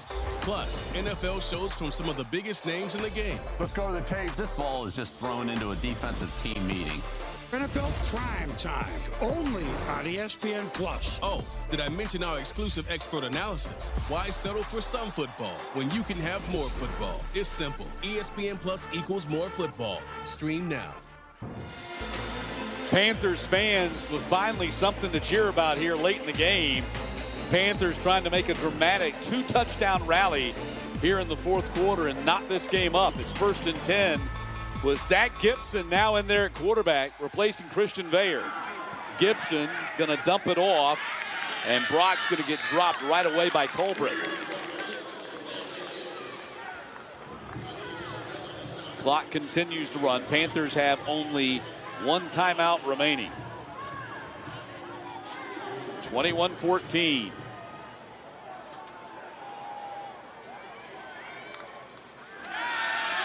Gibson, heavy rush, ball is out. Old Dominion has it.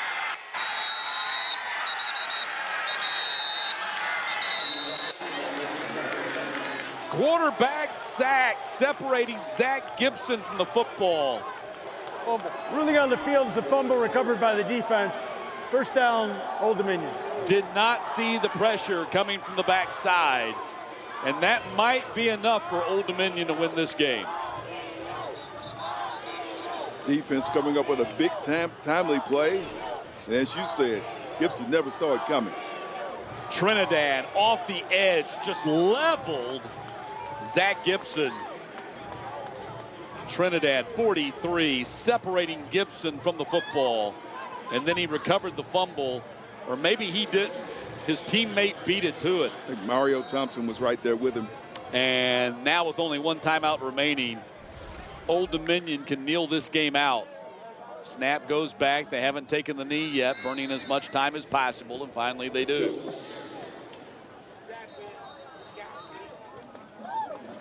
So what a bittersweet first game for Zach Gibson. Comes in off the bench, goes 5 for 5, leads them to a touchdown, gets the ball back, but the chance to be a hero gets cut short as he gets sacked, and he coughed up the football to end the game. After the execution on the onside kick, right? Yeah. That really gave a lot of energy to the Georgia State side.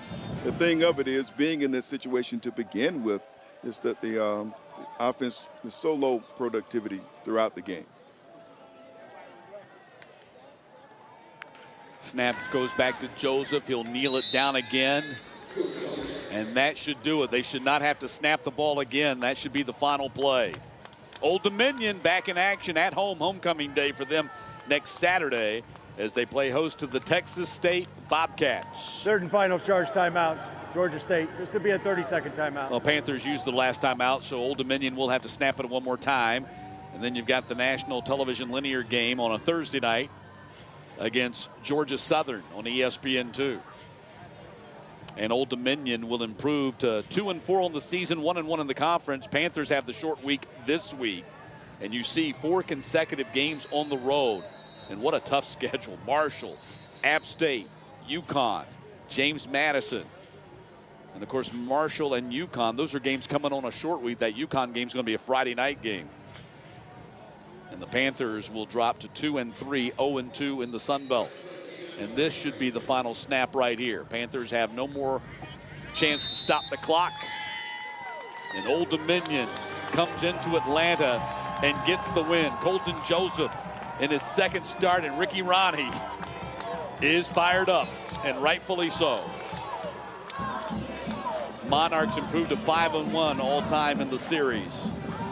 Joseph, 14 of 23 for 141, a touchdown and interception.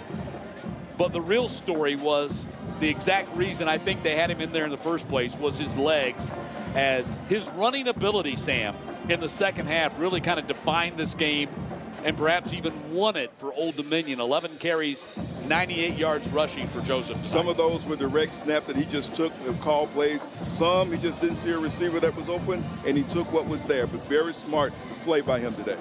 Panthers found a spark late with Zach Gibson, so that opens up the door. That'll be the big question mark for the Panthers as they get ready to fly to Huntington this week and play Marshall Thursday night. Will it be Thayer? Will it be Gibson at quarterback? Short time to prepare for that. Short time for Dale McGee to make that decision. Indeed it is, but Gibson has been, as you pointed out, he's been with the team for a year, and he finally got his opportunity here, and it was a good and a bad.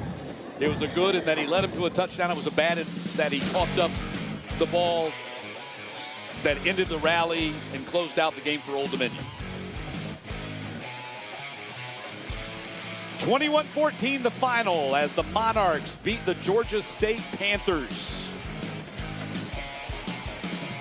Panthers back to the drawing board as they head to Marshall. Old Dominion will be at home. You Monarchs fans can go out and watch them at 3:30 next Saturday against the Bobcats of Texas State.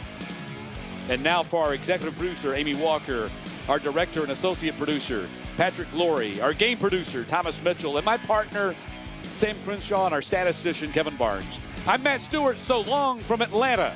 A 21-14 win for Old Dominion here at Center Park Stadium. This has been a presentation of ESPN.